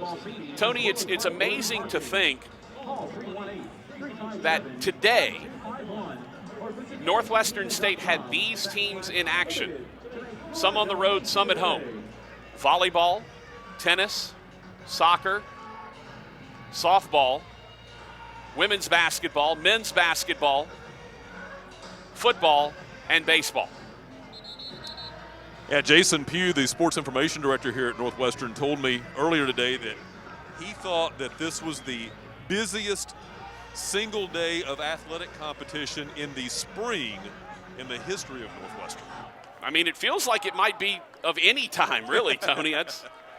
When have you ever seen all of the fall sports playing on the same day that all of the spring sports are playing? Yeah. It's just been amazing. I think the only group that didn't play was track. Track didn't have a meet today, as far as I know. 3rd and 5 for the Demons. Big ask here. Fletcher throws the out cut. It's caught, but an immediate tackle made. Tried to struggle to get some extra yardage. Did Scooter Adams out of the backfield, but he will be a few yards shy of the first down. If he had gone down right where he caught it, he would have been about a yard shy of the first down, but kept trying to fight to get it and ends up losing a couple in that fight. So the Demons will have to punt it again. Last time Rob Lowe punted, he got off a boomer. NSU has just 8 yards of offense in the second quarter. They had 101 in the first. Clock moving, 7:50 left to go in the second quarter. Scotty Roblow, you mentioned a 48-yarder on his last one. This one much lower. Looks like it may drive a little bit, and it will be fielded and run out of bounds. KJ Franklin takes it out of bounds at the 20-yard line, so a 47-yard punt. Tony, I'm going to guess there's a bit of a north wind right now in this stadium. You can see the flags are certainly blowing that direction. But I will tell you, Patrick, that it is not being felt as much here at field level than it was when the game began.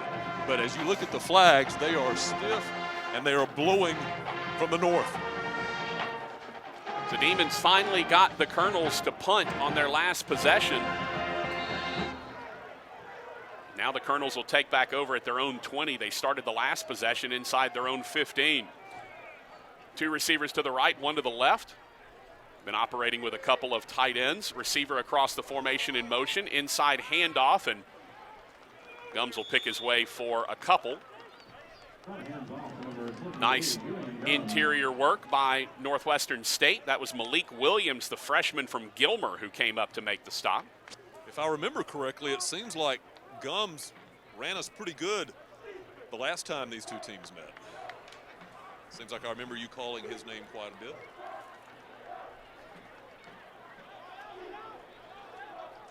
Second down, call it 8.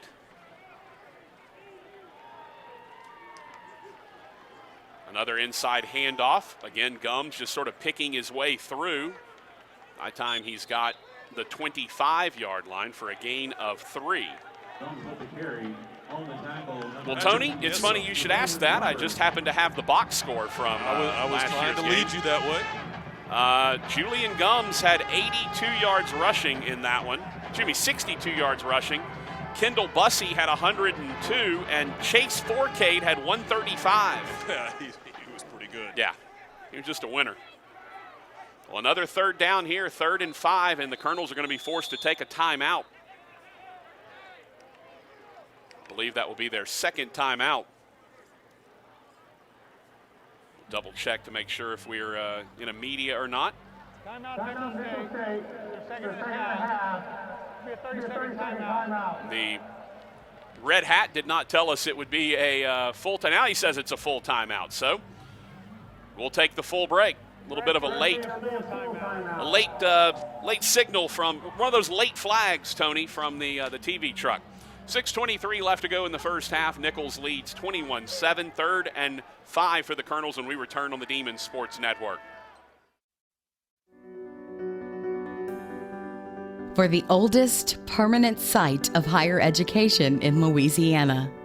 For market-responsive programs meeting the needs of our community. For a spirit of Northwestern on a Saturday in Turpin Stadium. For the largest baccalaureate nursing program in the state. For a winter stroll along Front Street, where it's Christmas all year. For flexible schedules that consider where you've been and where you want to go. For perfect pitch and pitchforks. For 39 opportunities to learn your own time anywhere in the world. For the colors of life, especially purple. Fork 'em, Demons. Northwestern State University and the universities of Louisiana. For your future. For our future.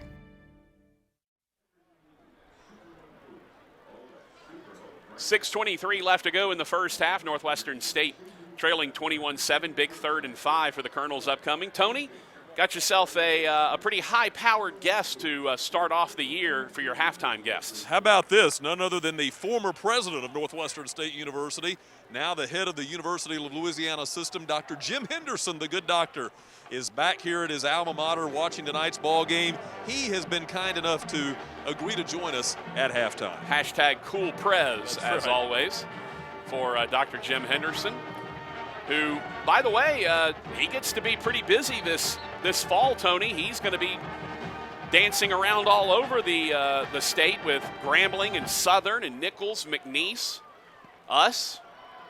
Got a lot of folks in his footprint that are playing spring football. And he loves football. Yes, he does. He's a big supporter of all athletics. So he's got one of his sons with him here. He just told me that he's got, I think, a couple of more grandkids, twins, that are expected here in the next couple of weeks. So life is good for the good doctor.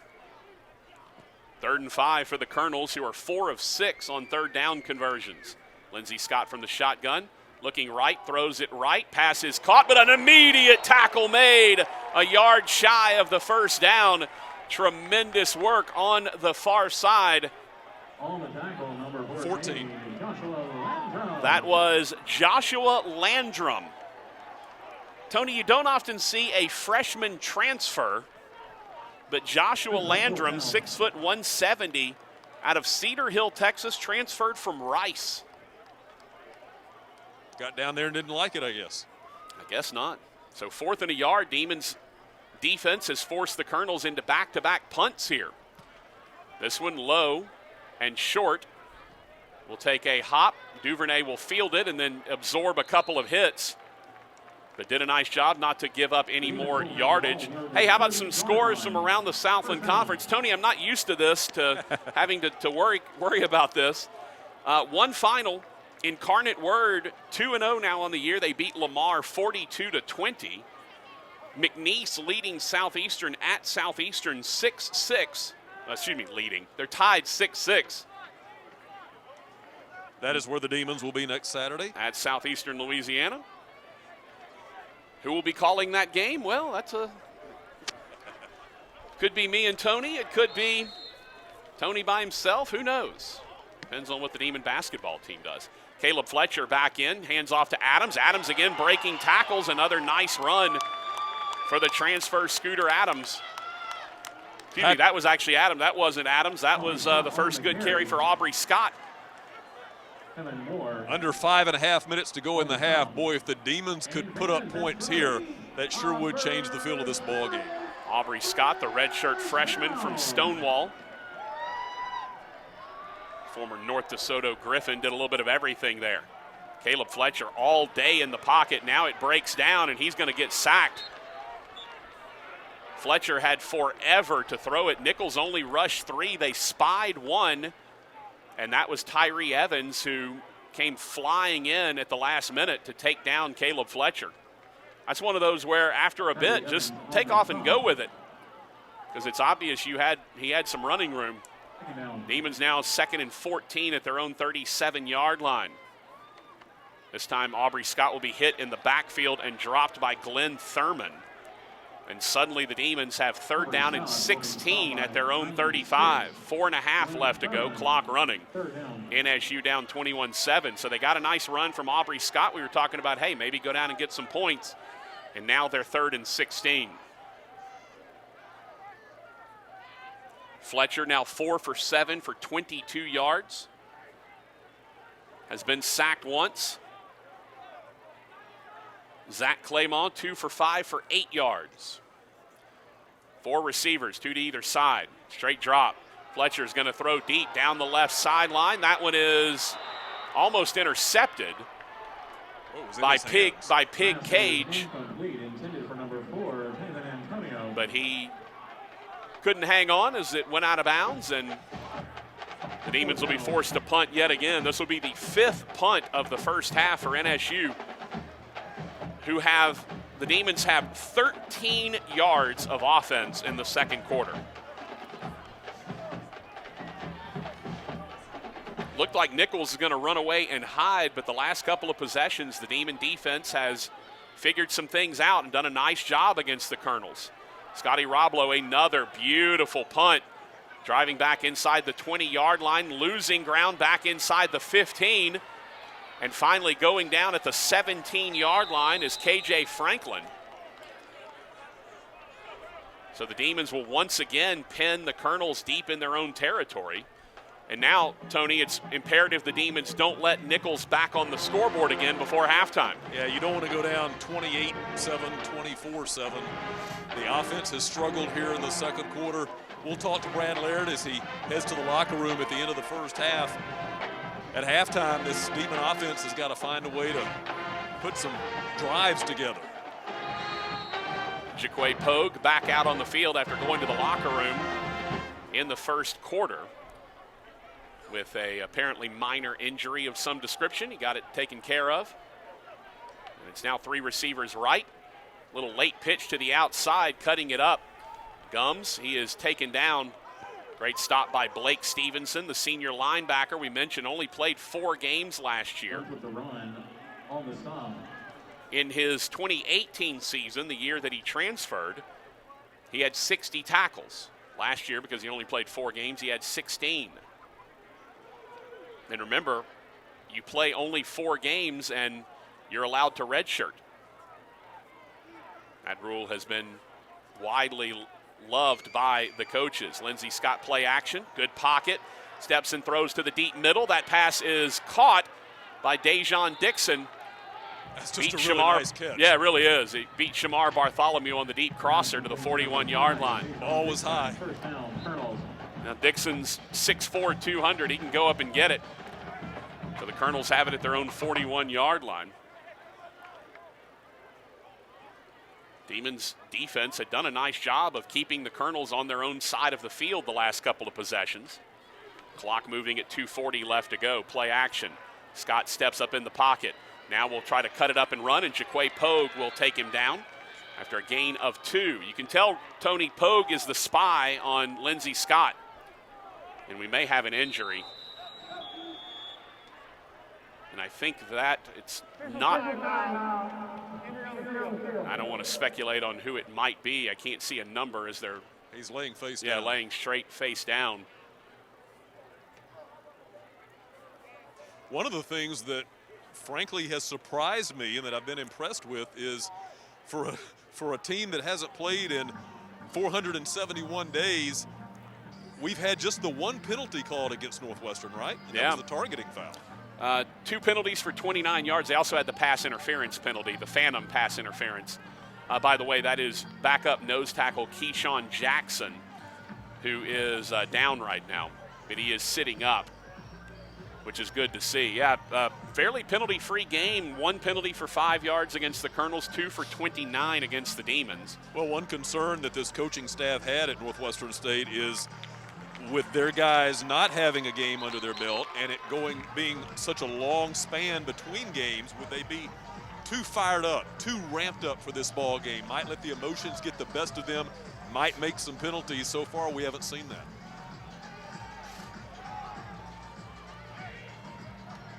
Second and 7 for the Colonels at their own 43-yard line. 2:24 left to go in the half. Nicholls leading at 21-7. Lindsey Scott, 11 of 14, 132 yards, 2 TDs.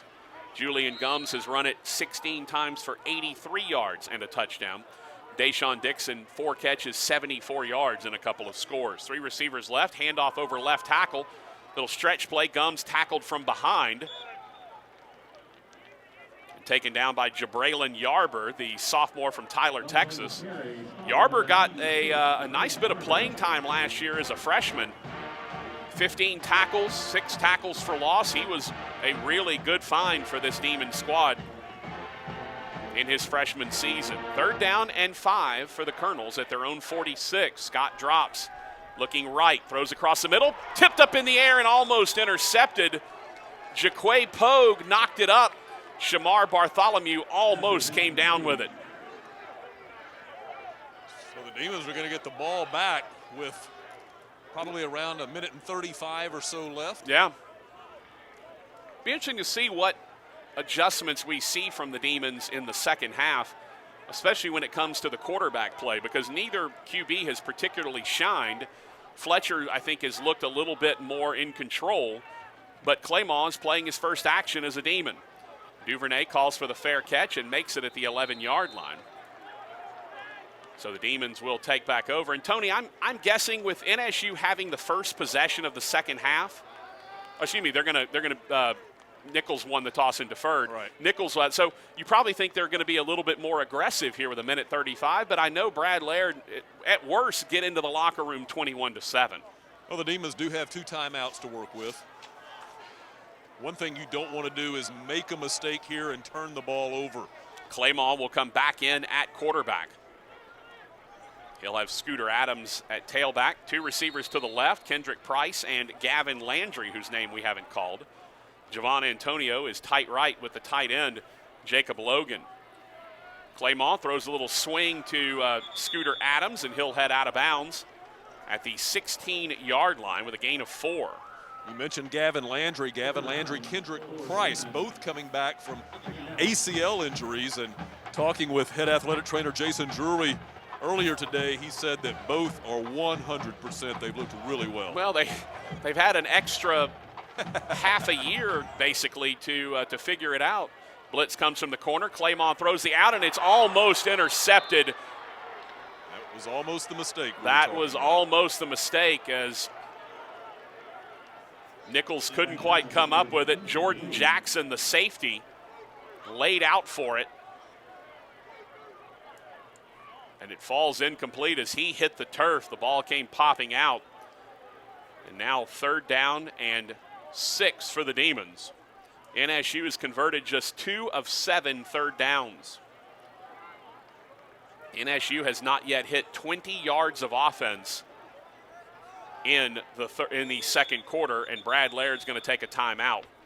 Play clock had wound down to 5. This will be a 30-second timeout, so we'll keep it here for this one with 1:26 left to go. Northwestern State playing its first game of this Southland Conference spring season. 3 home games, 3 road games on the schedule for NSU. Next week at Southeastern Louisiana at 6 o'clock. The following Saturday hosting McNeese at 4 o'clock. Then the makeup game with Lamar in Beaumont at 3 o'clock. Sam Houston comes to Turpin Stadium April 3rd at 6 o'clock, and then the Demons finish off the season at Incarnate Word on April the 10th. Game time TBD. 3rd and 6 for NSU. Zach Claymont looking, throws. Nope, he's actually going to be taken down. He fumbled it, got it back at the 10-yard line. And Nicholls now will take a timeout with 1:18 left to go. Well, that was a bizarre-looking play. Claymont was looking for the quick slant, didn't throw it, then got hit, dropped the ball, and fell on top of it at the 10-yard line. Nicholls going to take a timeout here. Yeah, they took it. To go. So the Demons will travel to Hammond, Beaumont, and San Antonio. Yep. In this 6-game spring season. And you couldn't get the close games, right? You had to travel to San Antonio. I mean, I guess Corpus Christi could have a football team, and that wouldn't be as good. But it was weird, as it's been very bizarre, really. A bunch of the teams in the league opting to play in the fall. So, Tony, the Southland Conference standings are out, but the teams in the middle, 6-4 Stephen F., 5-4 Central Arkansas, 1-3 Houston Baptist, 1-5 Abilene Christian, are all 0-0 in league play. So they can't be anywhere near the top or the bottom of the league. Big rush on Scotty Roblo. He gets it away, but Nicholls will have it in Demon territory. And Patrick Nicholls has 1:09 to work with. Yeah. So the Demon defense will try to get another stop.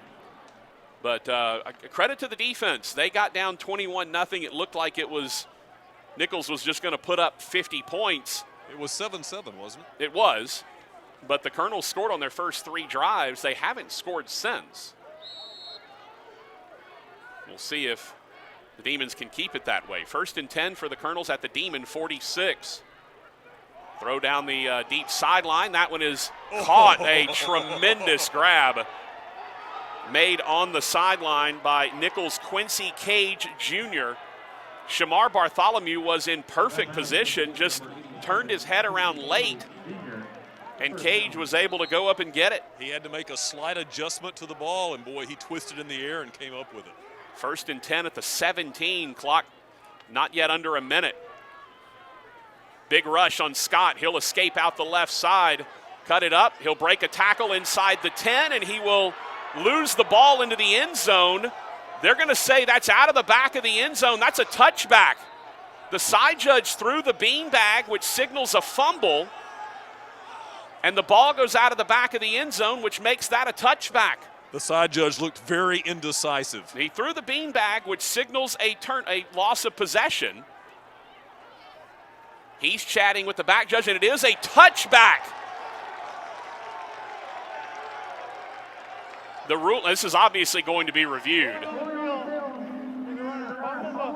ball before he reached the end zone. The ball went out of the back of the end zone, therefore it's a touchback. And the interesting thing about that is, if one of the Nicholls players had just simply run and covered the ball in the end zone, it's a touchdown no matter what.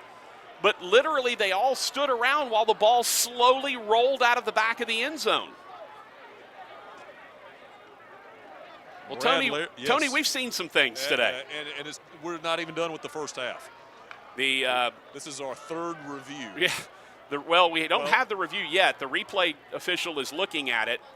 We're either going to get a thumbs up from the replay coordinator, or they're going to signal that the referee needs to run to the other end of the field Yeah, Dan Lewis is hoping we don't have a review. Right.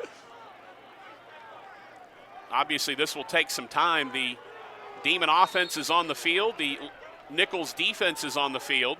The replay coordinator is still on the field as well. So play hasn't started yet. Now it has. They're going to let this stand. Wow.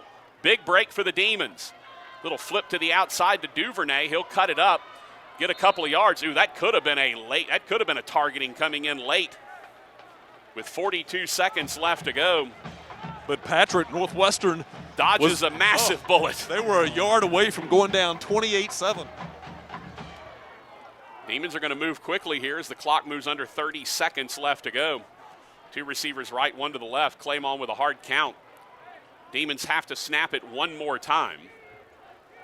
Colonels can stop the clock one more time, so can the Demons. Two receivers right, one to the left. I'd imagine this is a handoff, and it is. Scooter Adams will get a couple. And with 5 seconds left to go, the half will be allowed to expire, and Northwestern State will find itself feeling pretty fortunate to be down just 21-7 after Lindsey Scott was going in for a touchdown to potentially put the score at 28-7. He fumbled the ball into and out of the back of the end zone for a touchback. Tony Tacklebores with Demon head coach Brad Laird. Tony? What did you like? What didn't you like in the first half? Well, I like how we responded.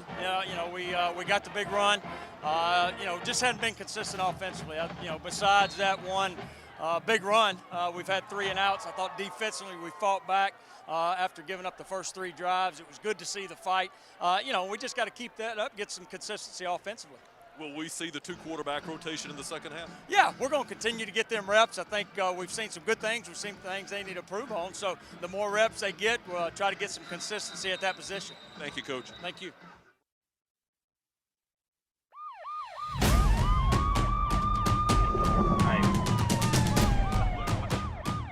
It's Purple Friday.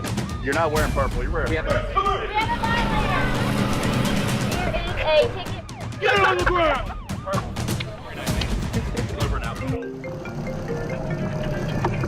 Hey, Dr. Maggio, what's up? Man, we're riding around getting people tickets for not wearing purple. Sir, you're not wearing purple. Direct violation. We have another violator to our left. Section 18, 84. Excuse me, guys. You're not wearing purple today. Oh, no. I got things to do. Ticket for the day. Get it out of my face. Get it out of my face.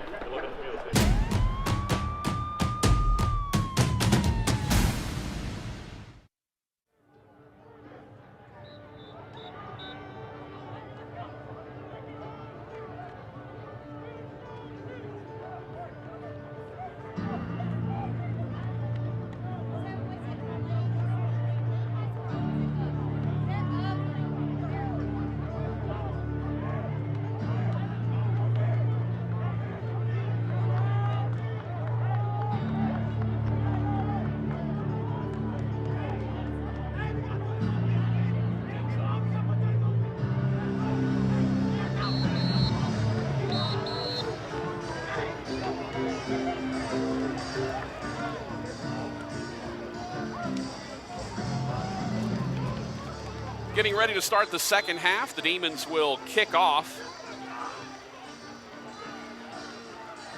Give you some other scores from the league. There's only one other game in action in football. Southeastern Louisiana leading McNeese 12-6. That game is just starting the third quarter. Meanwhile, in earlier action, Incarnate Word took down Lamar 42-20. So Northwestern State will kick it off here, moving north to south or left to right. Eddie Gadina will tee it up, the junior transfer from White House, Texas. Big leg on Gadina. Patrick, a quick injury update. Yeah. You'll remember Keyshawn Jackson left injured. He is okay and available to play here in the second half. And was down, face down for a bit. Not moving, but good to hear he's all right. Kickoff goes all the way to the far sideline. Crossing all the way to the other side of the field, Blake Stevenson able to make the stop, and then we've got some late pushing and shoving down the field. But everyone separates, no damage done. Nicholls, Troy Hurst was involved. He was the guy that recovered the fumble from Lindsey Scott, took it down to the 1, then fumbled. The Demons recovered, and then ultimately during review got called for a targeting penalty and lost their free safety, P.J. Harrington. So remember, when you see some of the passing game that Nicholls is able to come up with, had 114 yards passing in the second quarter. Demons down their starting free safety. 1st and 10 for the Colonels at their own 20. Play action, they'll throw the slant, dropped. Good play on the outside for Keenan Leachman, the rover, but that was flat dropped by Devontae Jason. In the first half, 12 of 16, 161 yards, 2 TDs for Lindsey Scott. Also ran for 35 yards. 2nd and 10 from the 20. Inside handoff, nice cut in the hole, then back to the middle. Ultimately, Gums gets about 3 with all of that jump cutting. It'll bring up 3rd, call it 7. First half, Nicholls 4 of 8 on 3rd down conversions. They converted 2 or 3 on the first drive of the ball game, didn't they started 3 for 4 on 3rd down conversions, just 1 of their last 4. Demon defense really dialed in and did a nice job down the stretch. 2 receivers right, 1 to the left. Lindsey Scott drops, looking quickly to the middle. That pass is caught, just too much room given to Dejon Dixon. He'll pick it up at the 37-yard line. 14-yard pitch and catch. Dixon now 5 catches for 88 yards and 2 TDs. He was the leading returning receiver for this Colonel's squad. They turned over most of their receiving core. A bunch of newcomers. Pistol formation, handoff over right tackle to Gums. Gums steps out of a tackle, and he'll have 1st down yardage up the right sideline and a gain of 12. I realize that Nicholls is a rival of Northwestern, but you can't help but be impressed with the job Tim Rebo has done down in Thibodaux the last few years. No, Ed, it's astonishing, really. Has got the buy-in from donors. They're building they have built a new football facility. Gums, jump cut to the left tackle, then back to the middle of the field before Jaquay Pogue will wrap him up for a gain of 3. But yeah, Tony, the buy-in that Rebo has gotten, and then he got Chase Forcade, brought in his coordinators, Rob Christoffel and Tommy Rybacke. They've been able to keep those guys together. And the faithful down in Thibodaux have been able to start pouring in a little money, and you're seeing the success that comes with that. 2nd and 7 from the Demon 48. Play action. Scott throws the deep slant behind his intended receiver. Deep in cut. You mentioned the Nicholls faithful. After calling the women's basketball game today, I went down to Front Street to have lunch, and I'm telling you, it was full of people wearing red, white, gray, the Nicholls colors. A lot of people from Thibodaux made their way to Natchitoches. A lot of folks on the far side, Tony. They are filling up, I think all told, probably about 1 full section. Scott going to try to throw the throwback to the backside. A lot of running room out there. Jaquay Pogue makes the stop right at the sticks on what could have been a very big play for John Carrington. Instead, Pogue makes the stop for going to be about a half-yard shy of the 1st down. It'll be 4th and less than a yard. Nicholls is going to go for it. They have a 4th down conversion. They got it via penalty on that pass interference call. Shotgun for Lindsey Scott. Going to keep it around the right side himself. Pogue will get him, but not before he's able to get enough for the 1st down, a gain of 4 to the 37-yard line. Clock moves under 12 minutes left to go. in the third quarter. It's 21-7 Nicholls. This is the first drive of the second half. You're mentioning, Tony, a lot of folks in red across the way. Yeah, Front Street was a happening place this afternoon. Beautiful day, a lot of folks here in town. Two receivers right, one to the left. Play action inside for Scott. Throws to the deep middle. That one's incomplete again. A little bit low, intended for KJ Franklin. We've seen Lindsey Scott struggle a little bit on those deep end patterns. From the pocket, Demons are able to get some bodies around Scott, but also get some guys back out in his way, and it's troubling him a little bit. He hasn't completed those deep ends the way he was able to in the second quarter. 2nd and 10 from the Demon 37, left hash. Inside handoff, Gums. Gets about 3 to the 34-yard line before he's wrapped up. Keenan Leachman coming up to make the stop. Where'd you eat, Tony? Papa's. Not a bad choice, my friend. Not a bad choice. Well, I'll be honest with you. I tried Mama's. I was going to go to Mama's first, and the line was out the door and out the sidewalk. Not surprised. Mama's, of course, where the Demon Huddle takes place every year, although not sure what our plans are for the Demon Huddle during the spring season. Still figuring that out.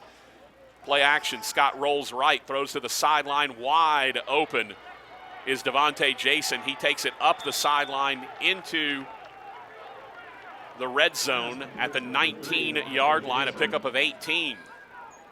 And Nicholls wanting to move quickly here. Going two receivers to the right, one to the left. H-back to the right side of the formation. Inside handoff, Gums. He'll go down with a gain of 3. 16-yard line.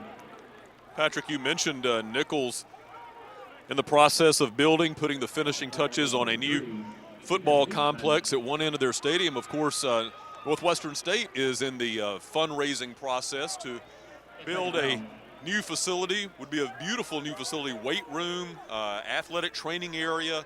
Would be a wonderful addition to this athletic program. I believe there's going to be a nutrition area Yes. as well, Tony. Quick toss to the outside on the little swing screen. Nice job, Demons defensively. Bishop Bro with the initial hit.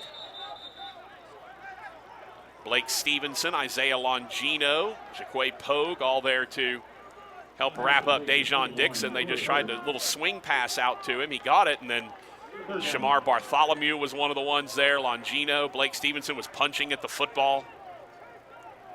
Before we leave the topic, if any of our listeners have an interest in donating to help build that facility, I'm sure the Director of Athletics here at Northwestern, Greg Burke, would love to hear from you. NSUdemons.com, check it out. 3 receivers to the right, tight end to the left on 3rd and 5. Lindsey Scott, plenty of time in the pocket, dancing to his right, back to his left, now wants to escape out the left side, throws it into the end zone. It is intercepted. Guess who? Shamar Bartholomew. All the man does is intercept passes. The 7th pick of his career in just 17, now 18 games.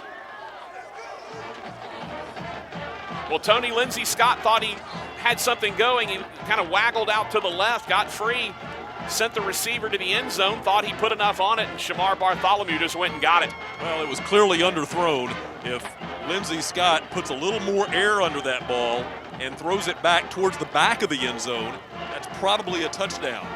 But he left it short, and Bartholomew was right there to make the play. Caleb Fletcher will take the first snaps to start the second half. Fletcher, 4 of 8, 22 yards, and ran for -4 in the first half. He has 3 receivers to the left. Going to hand off over right tackle. This is an explosive play down the sideline. Aubrey Scott. It is a foot race. 10-5 touchdown Demons. 80 yards.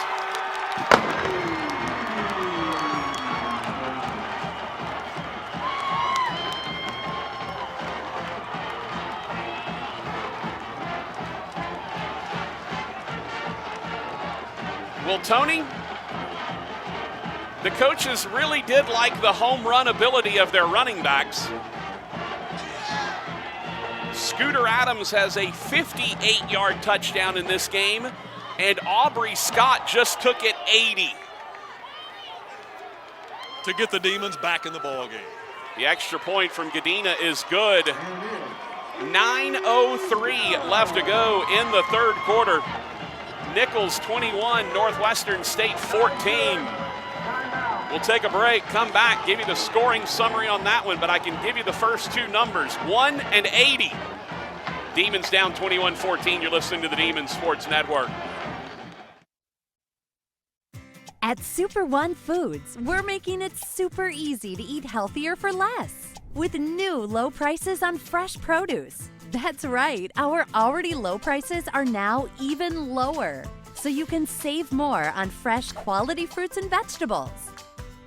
Get the whole family eating healthier for less with our lowest prices on the freshest produce. Super One Foods, super low prices. NSU has made me confident that I can go into the world and make a difference. Through being a part of student media, I've gained experience that I will hold on to after I graduate. Come see why NSU is the place where you fit. And as always, fork 'em Demons.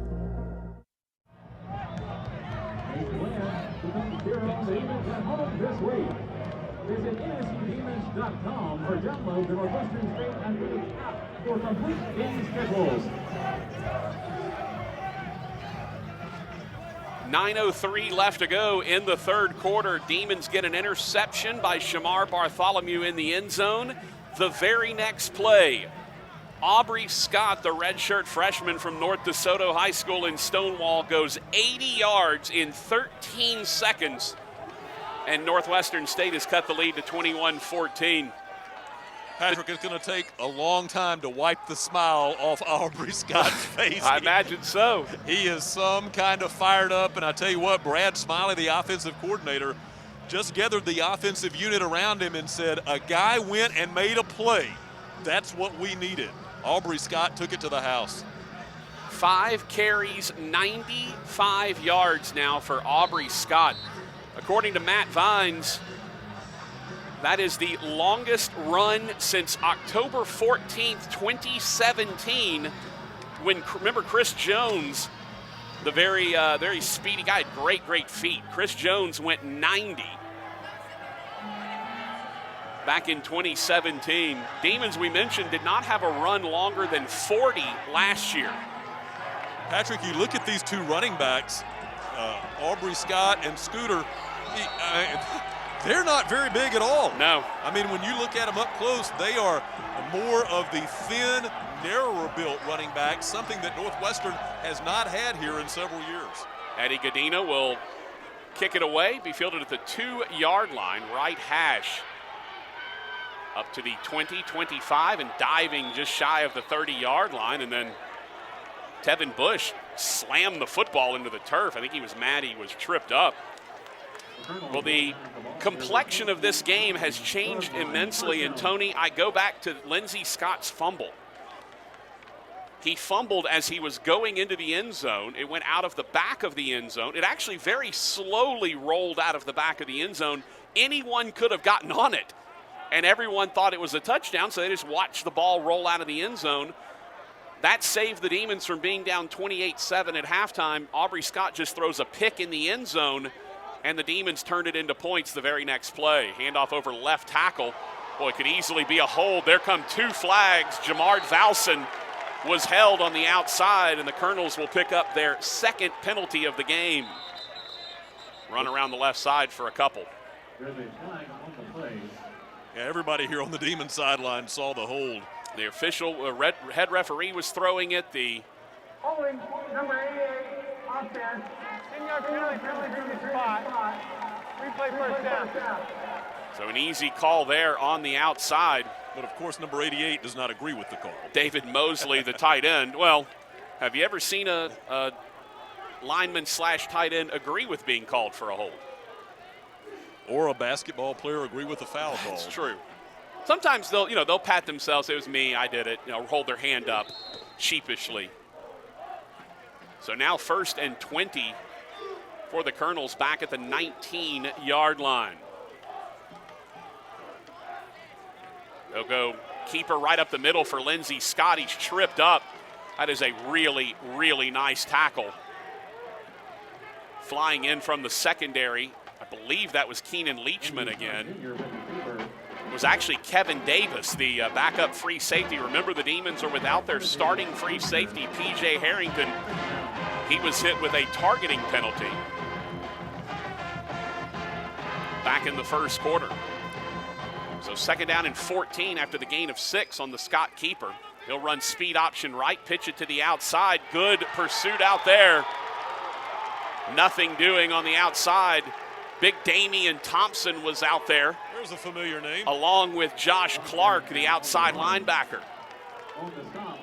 Damian Thompson limping a little bit as he runs off. Yeah, Damian Thompson was a heck of a find for this Northwestern State squad. Started as a freshman, was a very late signee out of Alabama.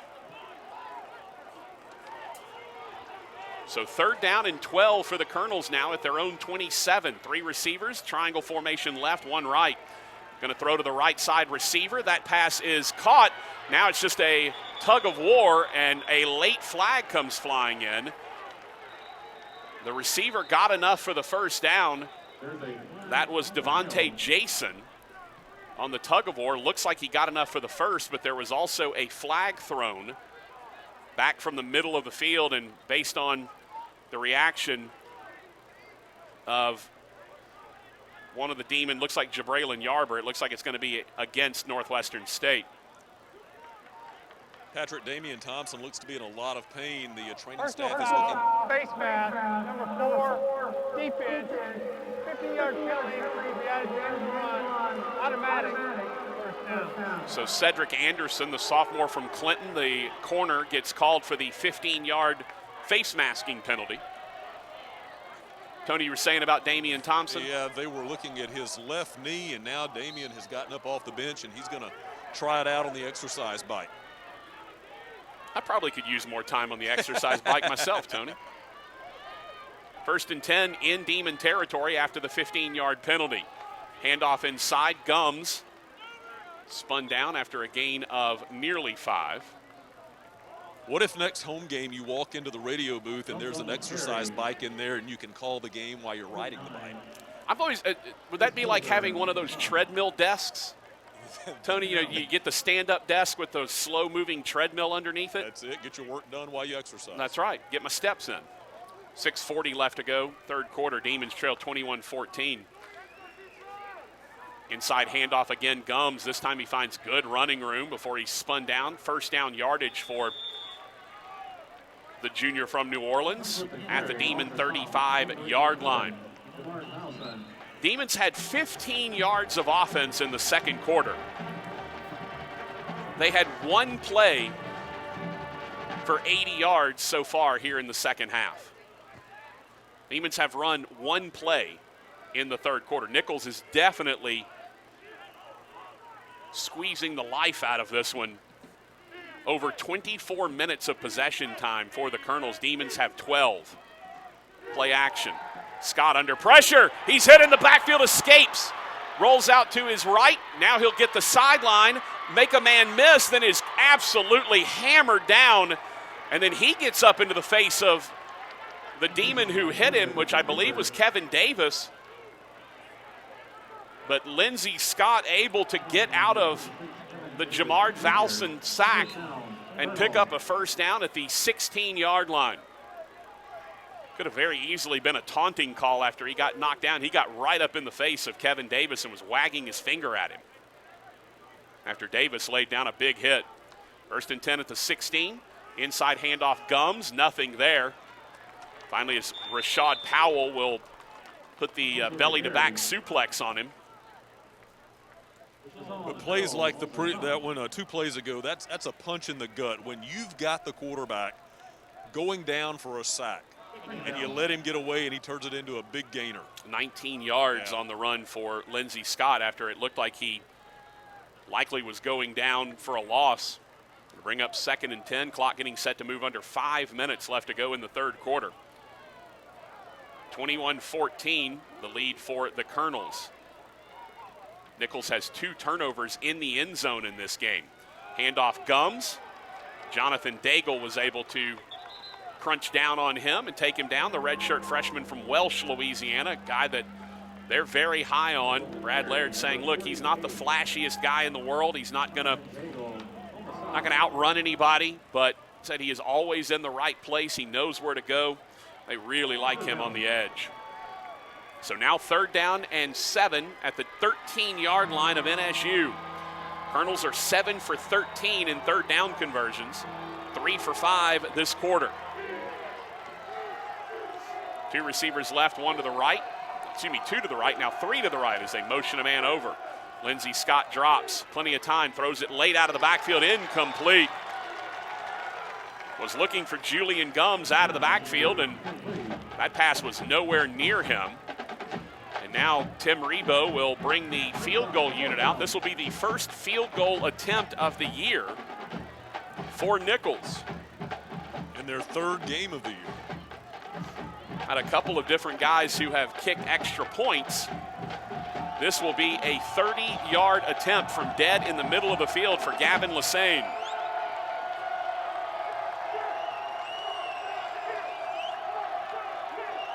Snap back, hold good, kick on the way, plenty of leg, and good.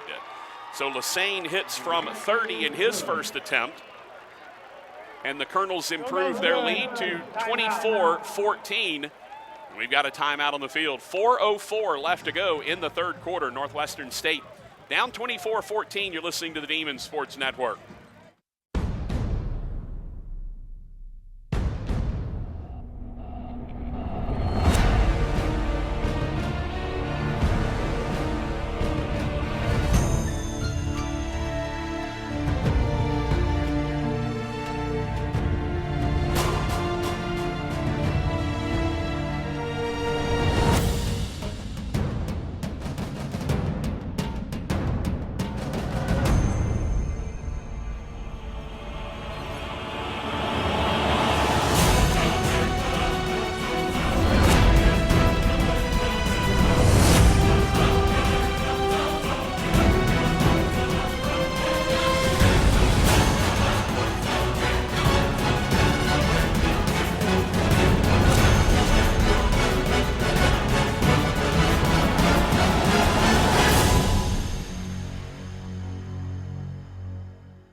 .404 left to go in the 3rd quarter. Northwestern State now trailing 24-14 after the Colonels went on a 10-play, 58-yard drive. Took 4:51 off the clock. Gavin Lassane, a 30-yard field goal, the first field goal attempt of the year for the Colonels in the 3rd game of the year. They didn't need field goals against either Lamar or Lincoln University of Missouri. But Tony, I almost call that a stop in the end zone for the Demons. Demons have an interception in the end zone. They forced a fumble that went out of the back of the end zone by Lindsey Scott. Now get a stop deep in their own territory. The Demon defense is holding up their end of the bargain.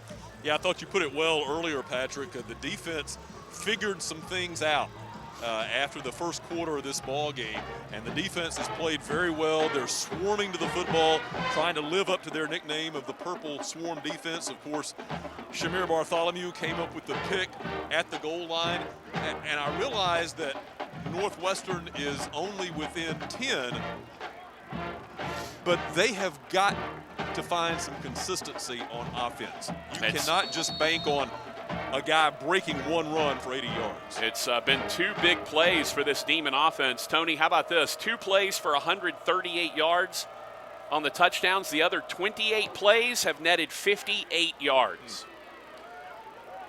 Duvernay from the 6-yard line will bring it straight up the field. He's got a bit of a crease. He'll cut it to the outside, 45 midfield, back to the middle of the field, breaking tackles, still on his feet down to the 40-yard line. Maybe we don't need consistency. just a big play here. Tony, I'm with you, my friend. Just big play after big play. It doesn't matter. I guarantee you, though, Brad Laird, if you gave him a 1-play, 41-yard drive right here for a touchdown, he would not turn it down in favor of a 9-play, 41-yard drive.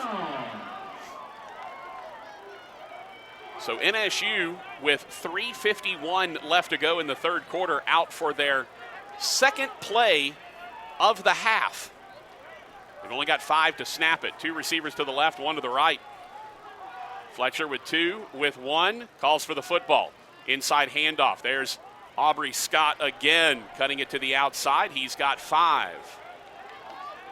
And a lot of celebrating for the Colonels on a 5-yard run for Northwestern. Kevin Moore and Tyree Evans are doing a whole dance routine in the backfield after giving up a 5-yard run. 3 receivers right, 1 to the left. 2nd and 5 at the Colonel 31. Outside zone, Aubrey Scott cuts it up, breaks tackles. He's at the 25. I don't see any dancing from the Colonel defense after that one. 1st and 10 for the Demons. This Colonel defense, Tony, gave up 127 yards on 72 carries in the first 2 games. Tonight, Northwestern State has 16 rushes for 176 yards. Yeah, Lamar never made it to midfield last week on the Nicholls defense. 3 receivers to the right, 1 to the left. 1st and 10 from the Nicholls 25. Receiver in motion, that's Javon Antonio. Fletcher drops. Long time, throws the short crosser. That pass is caught by Julian Gums. He's got 9. Gums, the junior. Remember a couple of years ago as a freshman, LeVar Gums came in and had a big impact. 9 catches for 132 yards. Last season, which is 2 years ago, had 16 catches for 165. Here's Aubrey Scott again picking up the first down and a little bit more. Demons move into the red zone, inside the 15 and down to the 13-yard line. And Tony, Scooter Adams and Aubrey Scott are certainly showing some things to this Demon team. How about the first game of Aubrey Scott's career? He's gone over 110 yards rushing. Brad Laird told us that for his offense to be successful, they were going to have to be able to run the football. 1st and 10 at the 13. Aubrey Scott goes out of the backfield wide left. Empty backfield for Fletcher. Going to throw the fade pattern. That one is just off the hands of Javon Antonio. Boy, had his mitts on it, just couldn't quite haul it in, and a lot of woofing going on for Nicholls for a guy who didn't even make the play. I mean, he is still jawing. Number 16. That is the safety, Jordan Jackson. So now 2nd and 10 from the 13. 3 receivers right. Back to the right of Fletcher. Aubrey Scott up the middle. He'll get a few. Uh-oh, here we go. And some pushing and shoving after the fact between Antonio and Jordan Jackson. There's a lot of jawing going on for a 10-point ball game. Look at the size advantage Antonio has over Jackson. That's what Fletcher did a minute ago, is kind of just throw it up there and let him. He's got the height advantage. Ball just went through his hands. Clock moves under a minute and a half left to go in the third quarter. Nicholls leads 24-14. 3rd down and 6 for the Demons at the 9-yard line. Tight end Jacob Logan wide left now. Fletcher, play action inside, throws the end zone. It is caught or dropped. Hit the ground first. Now the field judge will come in and say it was incomplete. The back judge will confirm. Was looking for Javon Antonio. Incomplete pass, 4th down. Both the back judge and the field judge came in and said incomplete. Now 4th down, and the Demons will bring in Eddie Godina to attempt his first field goal as an NSU Demon. But a lot of field goals under his belt in the junior college ranks. 20. Now we're going to get a stoppage of play, and this one's going to be reviewed. Ruling on the field is an incomplete pass. That ruling is under further review. Well, this would be massive if Javon Antonio did end up catching the pass in the back of the end zone. I will tell you that the official that made the call was right in front of me and was in good position, and he did not hesitate. Well, the only thing that I saw, Tony, is Antonio was facing back to the middle of the field. and the field judge who made that call that was in front of you was behind him. Basically, Javon Antonio had his back turned to that official. So unless he really, really saw the ball come out or skip into Antonio, I don't know that he had the best. Now, the back judge had a great look at it, but he did not. He was not the one that came in and immediately signaled incomplete. It was the field judge that was by you. So a big review here could potentially be a 4-point swing for the Demons and could cut the lead to 3 if it turns out that Javon Antonio did come up with that 9-yard reception. It was really, Tony, it was a great pass from Caleb Fletcher. It was the only place he could throw it was low. Do you see the scoreboard? I do. They're showing the replay. I don't know. I don't know if you can see anything from that angle on the scoreboard. Here's the ruling. After review, the ruling on the field is confirmed. Incomplete pass. Well, all the Demons on the sideline had their arms up, signaling touchdown as that was made, and all the arms went down at once. They were trying to sell it. Yeah, they were working hard for it. Scotty Roblo, the holder for Eddie Gadina, set a junior college record with 26 made field goals last year. This will be from 25, just to the right of center. Good snap, good hold, kick, it is good. Eddie Gadina starts off his career at Northwestern State the right way with a 25-yard field goal, and the Demons have cut the lead to a touchdown again. 1:01 left to go in the third quarter. Nicholls 24, Northwestern State 17. You're listening to the Demons Sports Network.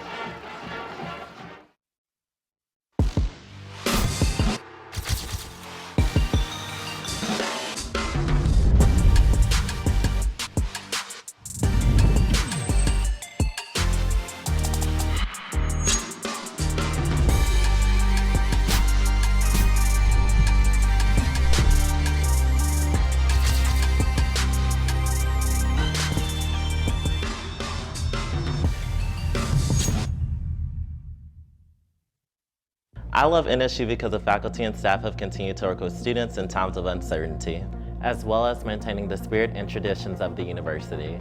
Come see why NSU is a place where you fit. And as always, fork 'em Demons.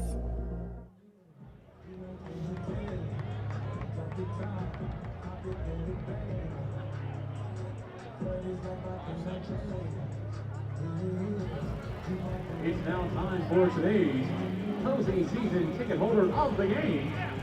After a 53-yard kickoff return by Donovan Duvernay, the Demons go 8 plays, 32 yards in 2 minutes 50 seconds. Eddie Gadina hitting a 25-yard field goal to answer the Nicholls field goal from earlier, and Northwestern State is down 24-17. Demons struggling in the passing game. Just 44 yards passing. They have had 17 yards passing since the first quarter, but have been explosive in the running game, with both Aubrey Scott and Scooter Adams averaging over 13 yards a carry. 1:01 left to go in the third quarter, and the Demons down 7. And Tony, I've got a feeling if you asked Brad Laird back when he was sitting in his office at about 3 o'clock this afternoon, would you take a 7-point deficit with a minute left to go in the third quarter? I have a feeling he would have signed up for that. Considering against the 7th-ranked team in the country, and considering this is Northwestern's first game, Nicholls has already played 2 games. The Demons, I think, defensively have accounted for themselves very well. Offensively, it's been a couple of big plays, 2 or 3 big plays. Okay, if you're going to rely on the big play, you got 16 minutes and 1 second left to get enough of them together to get a win. Demons have 37 plays for 228 yards. Nicholls has run 64 plays in this game for 402 yards. Gadina will kick this one away. Fielded at the 5-yard line, right side hash. Straight up the middle of the field, and down goes Tevin Bush.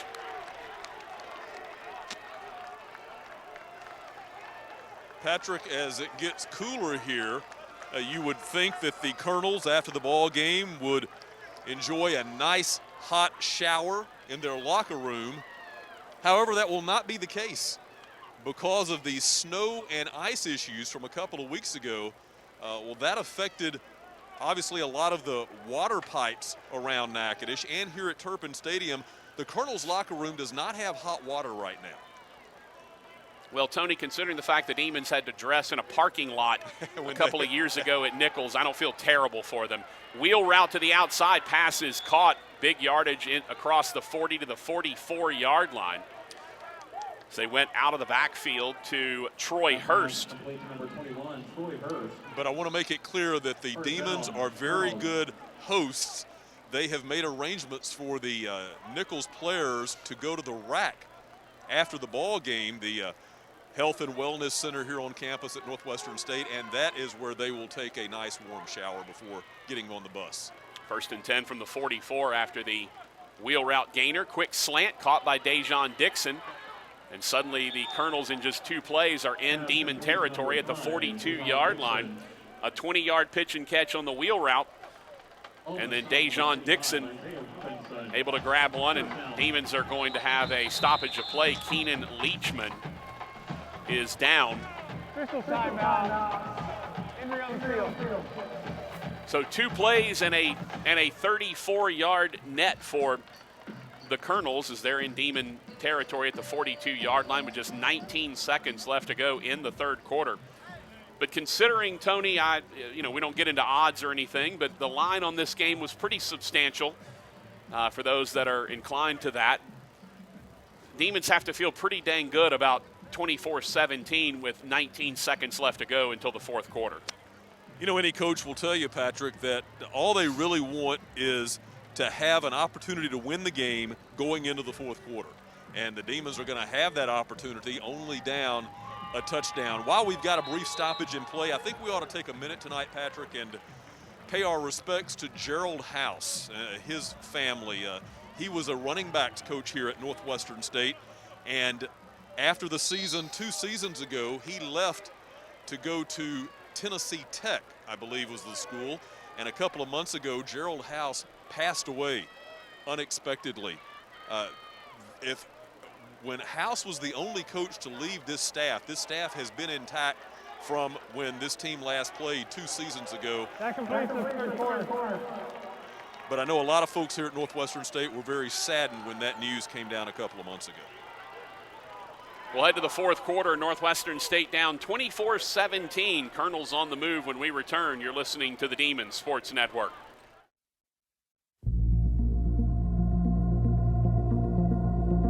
Coming from a small town where I knew everyone and felt like I was part of a family, I was afraid that when I went to college I would just get lost in the shuffle. But NSU has made me feel like I'm still a part of a larger family.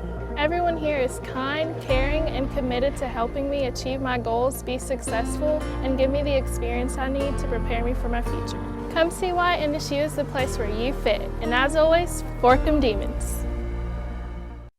I love Northwestern because everyone's always willing to lend a helping hand. Here I have the opportunity to explore my passions, to meet new people every single day. So come and see why I absolutely love this place. And as always, fork 'em Demons.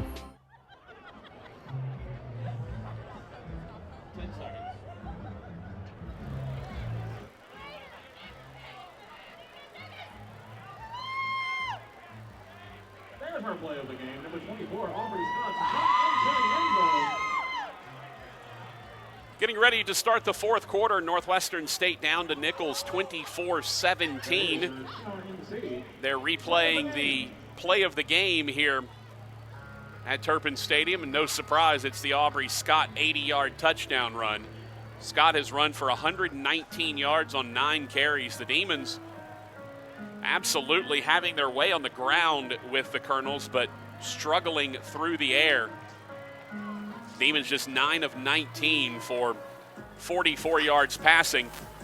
All told, 37 plays, 228 yards for NSU. Nicholls has 66 plays for 436 yards. The Colonels have run for 191 on 38 carries. They have thrown for 245. Lindsey Scott, 19 of 28, 245, 2 touches, 1 pick. Julian Gums, 26 carries for 124 yards and a touchdown. Patrick, we've talked about the inconsistent Northwestern State offense. Listen to this fact that offensive coordinator Brad Smiley told me this afternoon. He says that 39 of the 53 offensive players for Northwestern State did not play in the fall of 2019. So the last time that the Demons played a full season in 2019, 39 of the current 53 did not play at all. So you're talking about working in a lot of new players that did not have game experience. And, you know, we talked in the pregame show about how this team is all in on the spring season, but there's no denying the fact that these young players are going to get 6 games of action to prepare themselves for the 11-game season that will come in the fall.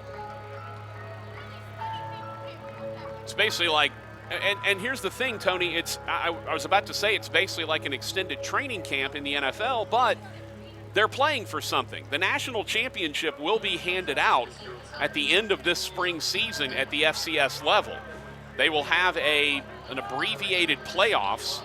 I believe it's 16 teams getting in instead of the traditional 24. And there will be a national champion crowned, much like there was at the FBS level. A national champion will be crowned.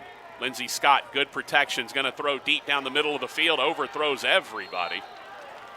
On 1st and 10 from the Demon 42-yard line. Demons had double coverage down there. But, I mean, say what you will about the 6-game season, but at the end of this, there's going to be a selection committee. There will be automatic bids. A playoff will be had, and a championship trophy will be handed out. So this isn't practice. As my friend Dan Hawkins said once, Tony, this ain't intramurals, brother. 2nd and 10 at the 42-yard line. Lindsey Scott, Julian Gums to his left, play action, steps up in the pocket under pressure, throws wide open at the 30-yard line, and that will be a touchdown. David Robinson Jr. As Lindsey Scott was under duress, he was able to stand in, throw it to the outlet Robinson, and he took it the rest of the way for the touchdown. Demons had pressure. They actually took him down, took Lindsey Scott down right as he got rid of the ball, but someone blew a coverage, and no one had David Robinson Jr. I would imagine that we'll find out who blew that coverage when they come off the field and meet up with defensive coordinator Mike Lucas. Movement along the offensive line for the Colonels on the extra point attempt. It went as a 42-yard touchdown pass. Lindsey Scott is thrown now for nearly 300 yards in this game. Colonels now moving closer to 500 yards of offense. Demons have just 228. And now with a 2-touchdown lead, what this does is outside number 11 defense in the neutral zone. Those offensive jumps. You have to get this to the goal. It puts pressure on the Northwestern offense, and the Northwestern offense has not been able to put together many sustained drives in this ballgame. We've seen some explosive plays, an 80-yard touchdown run, a 58-yard touchdown run. But the Demons have just 90 yards on their other 35 plays. The extra point is good from Gavin Lassane. 14:45 left to go in the ball game. It is now Nicholls. Timeout. Nicholls 31, Northwestern State 17. Let's see if the Demon offense can answer when we return. You're listening to the Demon Sports Network.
14:45 left to go in the ball game. The Colonels strike early in the fourth quarter. Nicholls, 4 plays, 76 yards, took a minute 10 off the clock. Under duress, Lindsey Scott was able to hang in and flip it to David Robinson Jr. for 42 yards. Pass itself went only 12 yards. Robinson did the rest from the 30-yard line. And the Colonels have extended their lead to 2 touchdowns, 31-17. And Mike Luca's telling his defense now that we need to get some takeaways. We need to go attack the football, with Northwestern now down 31-17 early in the fourth quarter. Interestingly, Tony, the Demons are +2 in turnover margin in this game. NSU hasn't given it up. The Colonels have coughed it up twice, a fumble through the end zone and the interception in the end zone. The Colonels have been very efficient, very good offensively. They have just turned it over at critical times right around the goal line, or this game could be much worse. The Demon offense has been explosive but not consistent. And Duvernay has had some nice kick returns. 53-yarder on the last kickoff return.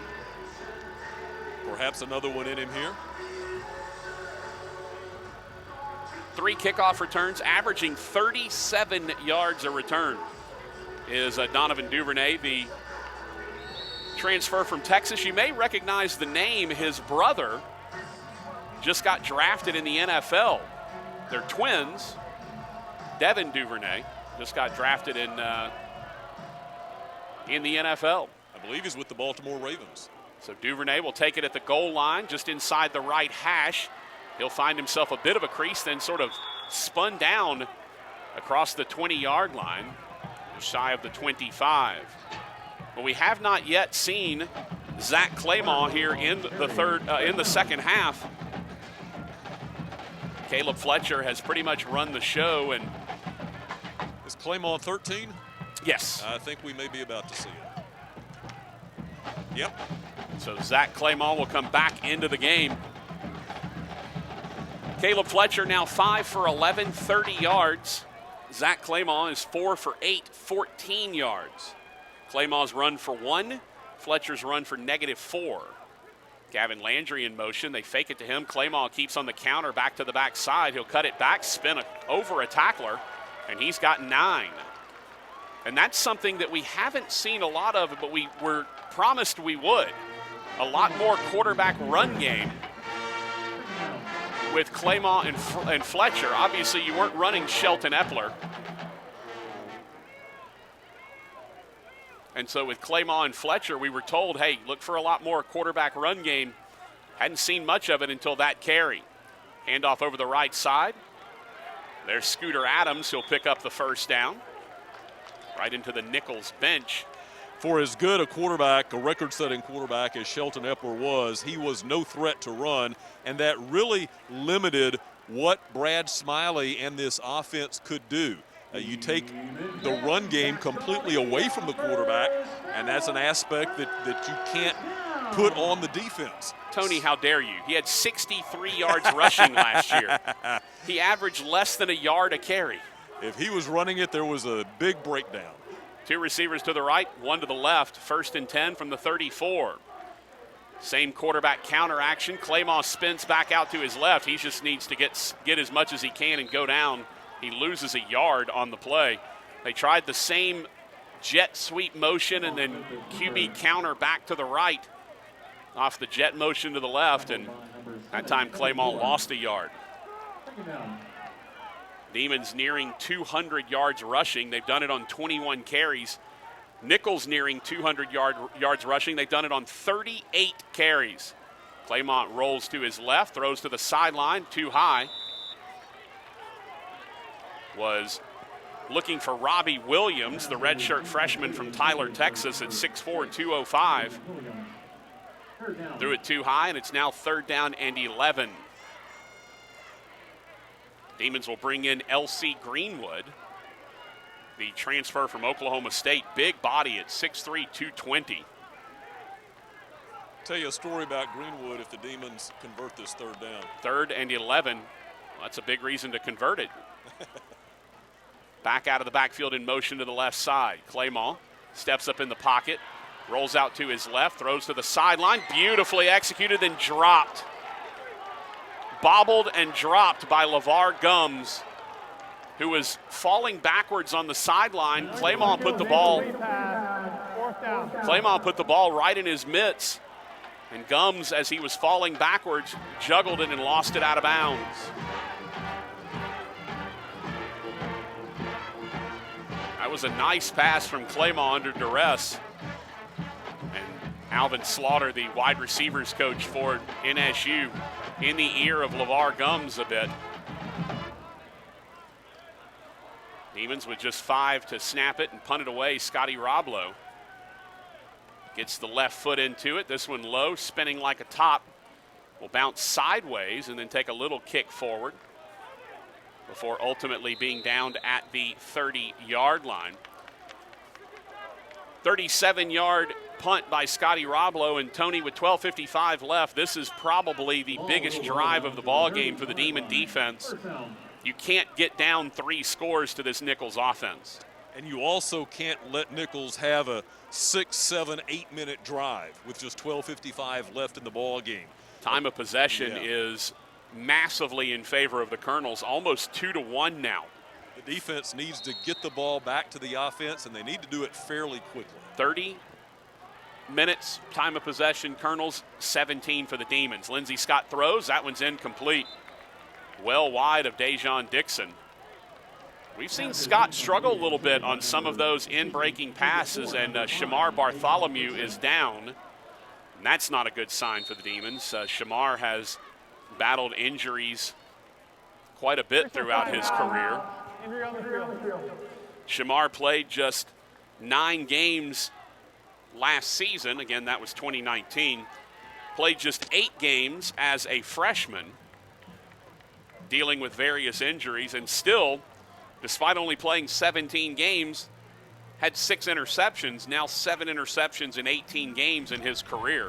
Did I read in the game notes that Bartholomew, he seldom has had 1 pick in a game? Whenever he has a pick, he usually has a couple of them? Well, remember, he had 2 against Sam Houston. 1 was returned for a touchdown, and the Demons win. I keep saying last season, but remember, it was 2019. He had he had 2 in a game before that as a freshman. So yes, he is a guy that definitely tends to get picks in bunches. His return, as I recall, Tony, was right before halftime at Sam Houston.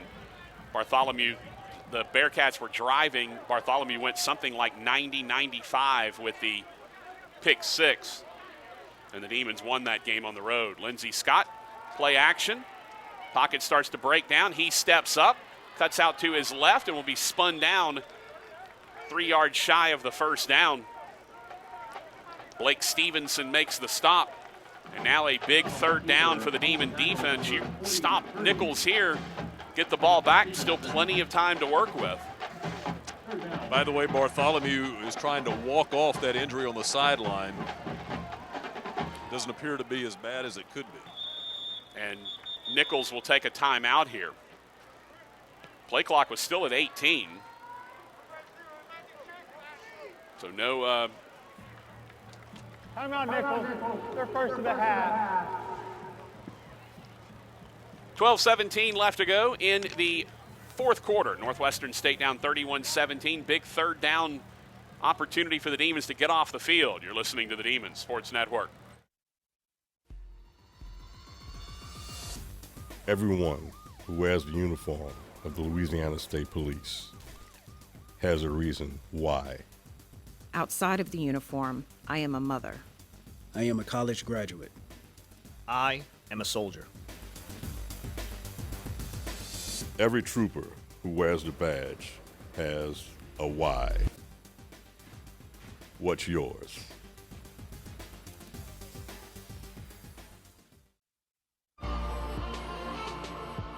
I love NSU because the students and staff here are always so friendly to me, especially when times get tough. Come see for yourself why I absolutely love this place. And as always, fork 'em Demons.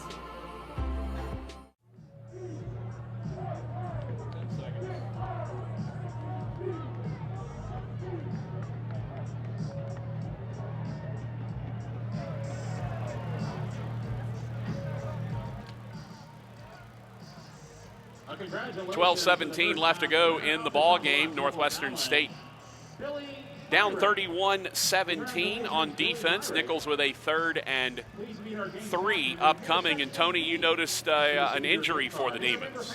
Apparently so. Aubrey Scott, who has broke off that, what was that, 80-yard touchdown? Yeah, he has gone to the locker room, and he was being helped by Jason Drury, the head athletic trainer, and another member of the NSU staff. And you took notice. You wondered if maybe it was a concussion issue because of the way he was wobbling and holding on to those two athletic training staff members. Very unsteady as he was being escorted into the locker room, which usually tells you something about maybe it's a head injury of some kind. A lot of times when you see guys suffer concussions, they get kind of wobbly like that. But again, we're speculating and probably shouldn't be, but such is the nature of where we are. Tony will be efforting to find out something official from Jason Drury when he gets back out from the locker room with Aubrey Scott. By the way, Scott 9 carries, 119 yards and a touchdown in his debut. Demons run a guy off late, 3rd and 3. Shotgun for Scott, runs it himself. He's hit and he tries to stretch the ball, but he's short. They fake the jet sweep action. Scott kept it around the left side. Demons took him down. Jaquay Pogue making the stop a yard shy of the first down, and Nicholls will punt. Great stop by the Demon defense.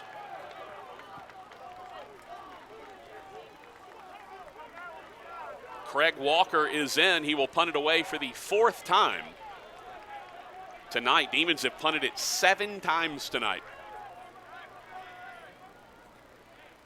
Donovan Duvernay, who's been great in the kickoff return game, hasn't really had a chance to return any punts. He calls for the fair catch, makes it as he falls down at the 24-yard line. So the Demon offense will be back on the field. And as always, be interesting to see who the quarterback is. Demons didn't move much. It looks like it's going to be Zach Claymore. Claymore hit LeVar Gums on the sideline for what should have been a first down, but Gums dropped it as he was falling out of bounds. Patrick? Yes? I am told from a member of the training staff that Aubrey Scott was simply cramping. Well, that's why he would be wobbling a bit. Keep in mind also it's his first game in a long time. Quick throw to the outside, ball is tipped and incomplete. It was tipped at the line of scrimmage. They tried the quick out to Javon Antonio. And Tony, Aubrey Scott's one of those kids that we were talking about.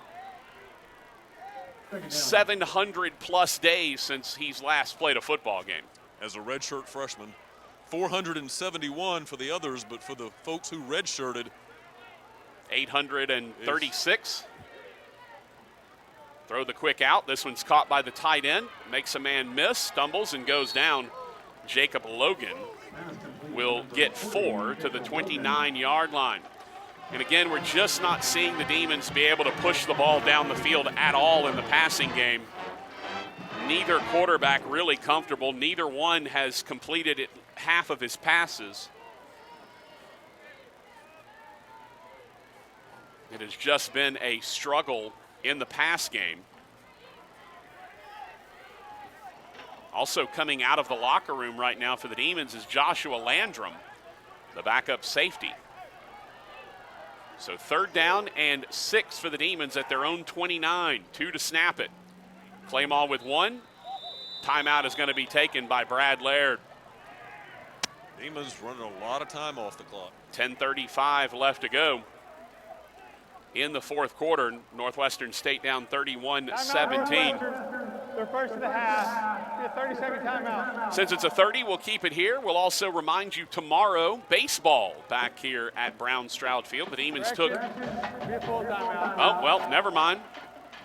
Tony, it's, I guess, the first game for the Red Hats, too, and the timeout coordinators. I don't know. 10:35 left to go. Demons down 31-17, 3rd and 6 when we return on the Demons Sports Network. Behind every challenge lies the seed of success. Behind every ounce of fear lies courage.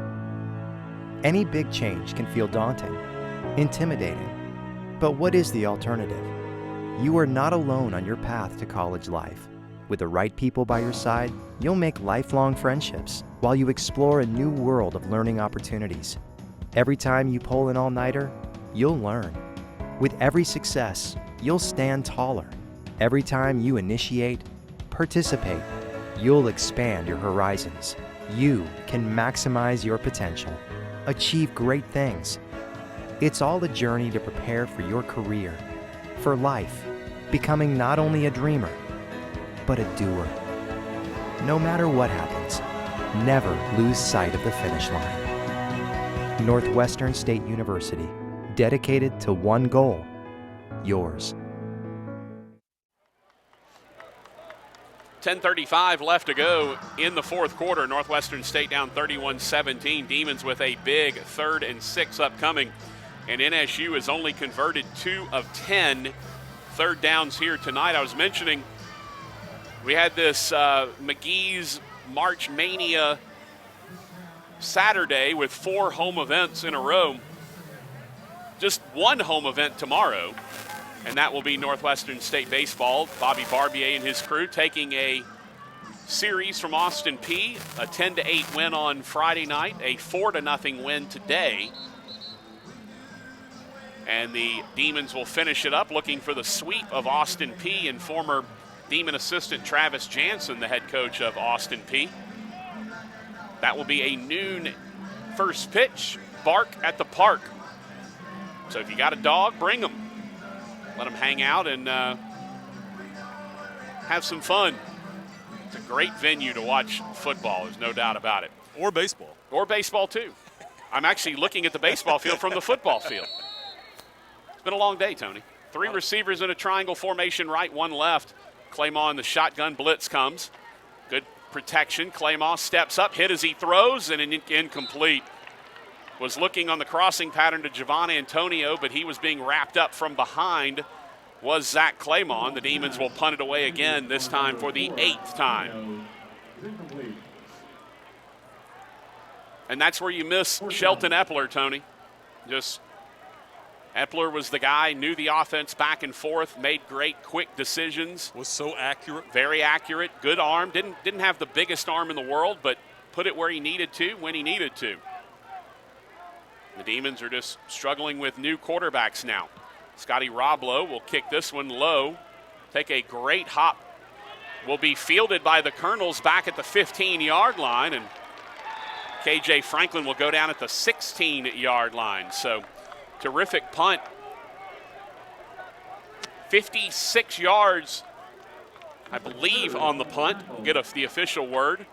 It was picked up back at the 15-yard line. Should be 56 on the punt. Yeah, Roblo's done a really nice job tonight. He had the 1 punt for, I think, 20-something yards early on, but since then he has recovered nicely. Played out at C.E. Byrd High School in Shreveport. And prior to this season, during camp, coaching staff deciding that they wanted him to concentrate on punting the football. He did both at Byrd. Yep. Lindsey Scott, little play action, keeps it back up the middle. He's got good running room. He'll pick up 13, actually give him 12 to the 28-yard line. And Scott comes up a little bit limping. That's the one thing that you wonder about late in a game, 10 minutes left to go, you're up by 2 scores. Now let Julian Gums run that ball. I'm not sure you really need your prize QB being the guy that is exposing himself to those hits. Be one thing if it's a tie ball game, but you're up 14. 2 receivers left, 1 to the right, and Nicholls gets a free 5. Isaiah Longino jumping off sides. As Aubrey Scott. You know, one of the things I don't like, Tony, I don't like the fact that you can clap as a quarterback. Offside, number 33, defense, with contact against the offensive player. 5-yard penalty, first down. I don't like the fake clap or when they go to clap and they don't clap, they pretend to clap. I don't know. I think those are, I'm not sure those are in the spirit of the rules, to be honest with you. You're manipulating the snap? Yeah, it's one of those where, they'll call a QB if he bobs his head too hard on a hard count. I don't know that I like the clap being allowed. if you're not snapping it. Clapson snaps it this time, keeps plenty of time, looking all over the place. Finally would just throw it away and get absolutely smacked. Will Lindsey Scott. He was crunched by Jonathan Daigle. And Scott again slow to get up. We have a flag in the middle of the field. I have no idea what this could be. And Lindsey Scott is limping a little bit again. There is no foul. Neves put player down the field. The quarterback was legally throwing the ball away. Second down. So Lindsey Scott has been hit hard a couple of times on this possession. 9:33 left to go. Demons down 31-17. Two receivers to the left, one to the right. Scott in the shotgun, the senior from Zachary. Going to pitch it to the outside left. Julian Gums is submarined. Jamard Valson and Blake Stevenson combine on the stop for a gain of maybe a yard. It'll bring up 3rd down and 4 at the 34-yard line. Another opportunity for the Demon defense to come up big. They have come up big repeatedly in this game.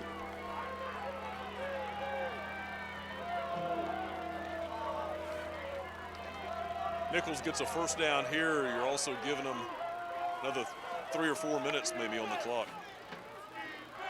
Colonel's hand to Gums up the middle. He will not have the first down. He goes down with a gain of 2. And Nicholls looks like will be forced to punt away again. And Tony, Lindsey Scott is limping pretty considerably as he heads back over to the sidelines. He definitely doesn't look completely healthy. And again, I'm not entirely sure why you're running him. It's one thing if he gets hit in the course of a play, but I mean, they started off the drive by running a counter to him. So the Colonels will be forced to punt it away again. They run the play clock to 2. Get the punt away, high spiraling, fair catch called for, and Duvernay makes it at the 24-yard line. All right, Demons need to score here if they're going to have a chance in this ball game, down 31-17 with 8:06 left to go. NSU is going to need to put something together offensively, and Caleb Fletcher will be back in at quarterback. So the carousel continues. Zach Claymore, 5 of 13, 18 yards. Caleb Fletcher, 5 of 11, 30 yards. One receiver right, 3 receivers triangle formation left. Back out of the backfield in motion. That is Scooter Adams. He's wide left now. By himself, Fletcher. Looks left, throws left. Julian Gums is immediately grabbed, and he will be slammed backwards. No gain on the play. And some late pushing and shoving. Officials have to clean that up. The clock moves under 8 minutes left to go, and just been no ability to push the ball down the field offensively for these quarterbacks.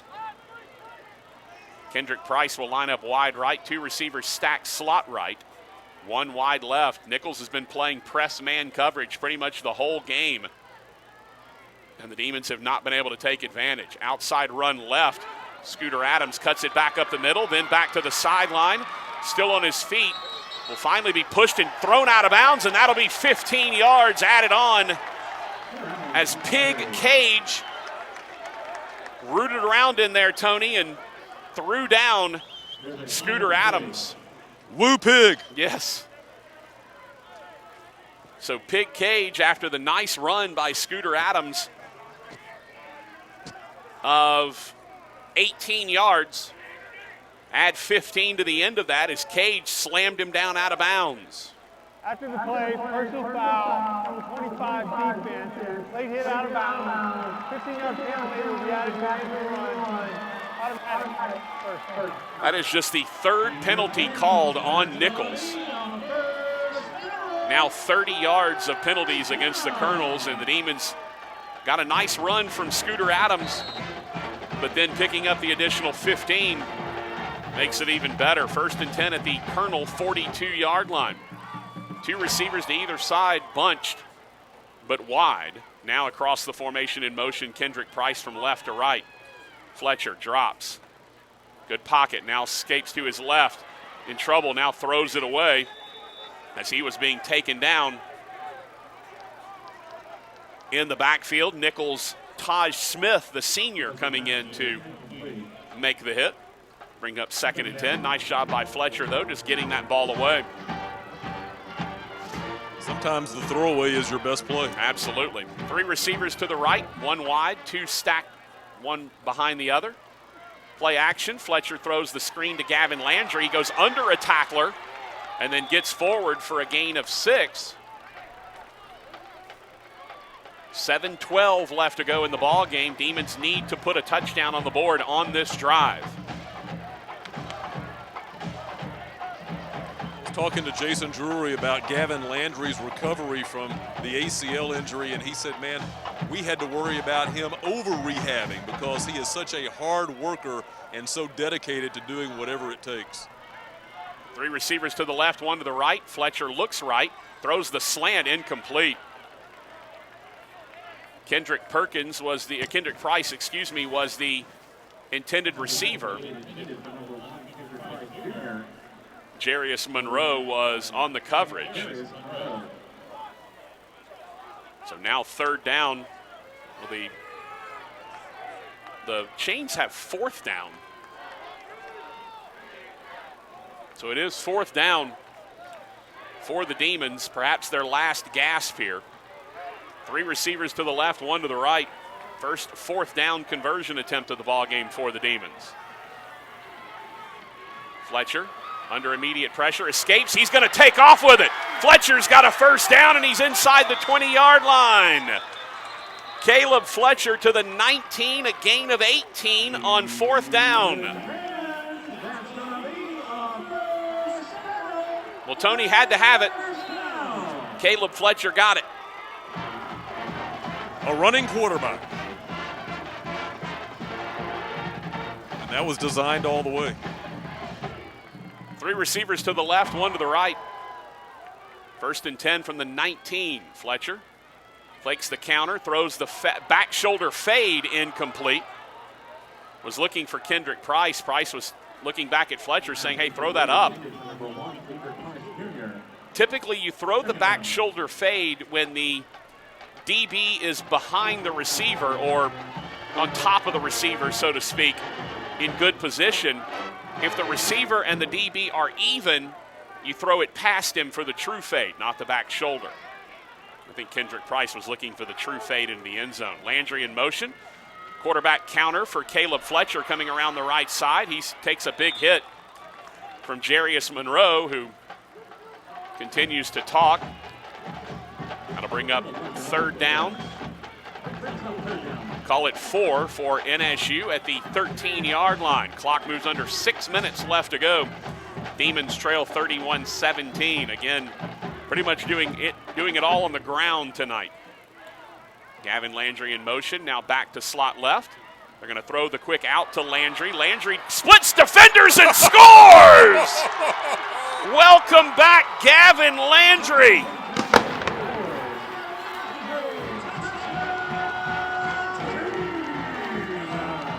A nifty move on the quick out, and then Landry split defenders straight up the field and scored. 13 yards out. Demons are down 31-23 with still 5:40 left to go. Landry listed at 5'7", and that may be generous. Boy, he scooted through the defense. Eddie Gadina gets rolled up on after his extra point goes through. No flag comes in as Malik Woodery rolled up on Eddie Gadina, but the extra point sails through. And with 5:40 left to go in the ball game, Nicholls leads Northwestern State 31-24. We'll take a timeout, come back with more after this. You're listening to the Demons Sports Network. At Super One Foods, we're making it super easy to eat healthier for less. With new low prices on fresh produce. That's right, our already low prices are now even lower. So you can save more on fresh quality fruits and vegetables. Get the whole family eating healthier for less with our lowest prices on the freshest produce. Super One Foods, super low prices. NSU has made me confident that I can go into the world and make a difference. Through being a part of student media, I've gained experience that I will hold on to after I graduate. Come see why NSU is the place where you fit. And as always, fork 'em demons.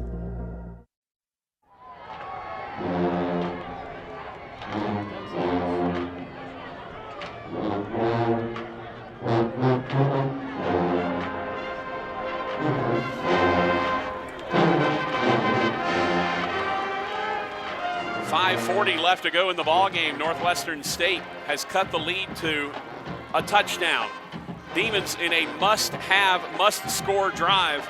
9 plays, 76 yards, took 2:26 off the clock. First touchdown pass of the year for NSU. Caleb Fletcher to Gavin Landry. The pass itself went 0 yards. Gavin Landry went the other 13.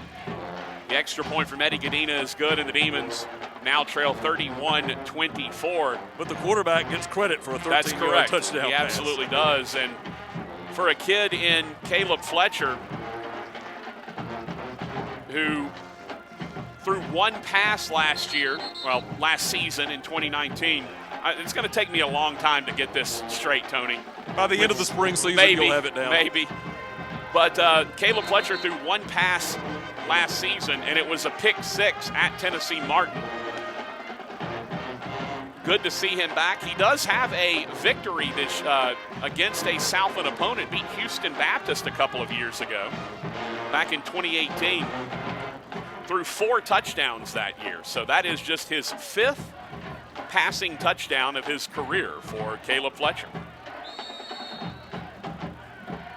Demons move over 300 yards of offense in this one. 237 on the ground on 24 carries. That is remarkable.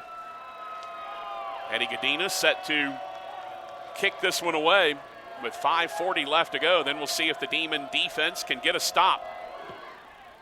Godina, low driving kick, fielded 3 yards outside the end zone. Up the right side, spun down.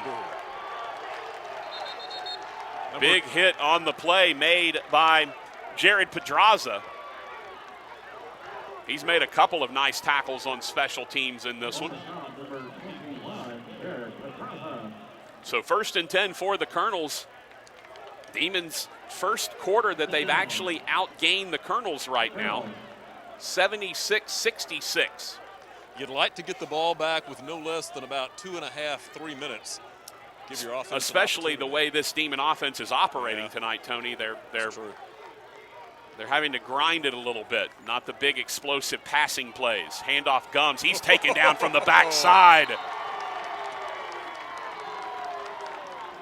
Jaquay Pogue number 11 and Jamard Valson together, and Gums pops up, but one of his offensive linemen is a little slow. That's the right tackle, Jair Joseph. So no gain on the play to Julian Gums. Jamard Valson, who did a little bit of everything for the Demons last year, and when I asked Brad Laird, who's your most explosive defensive playmaker, he said Jamard Valson. Handoff up the middle, Gums dives forward, Pogue stops him. It's a gain of 3. And now 3rd down and 7 for the Colonels with 4:44 left to go. And Tony, I'm not sure Nicholls knows what to do in this situation. By this point in their previous 2 games, starters were sitting on the bench eating post-game. They were playing fourth stringers. 3rd and 7, Lindsey Scott in the pistol, play action, gets out of the pocket left, throws to the sideline wide open and a 1st down. Dejon Dixon comes away with that one. And again, Lindsey Scott, Tony, limping pretty considerably as he makes his way back. Boy, Rashard Powell was in pursuit. Almost able to make the play on Scott. So now the clock will move under 4 minutes left to go here momentarily, and Nicholls content to let it run.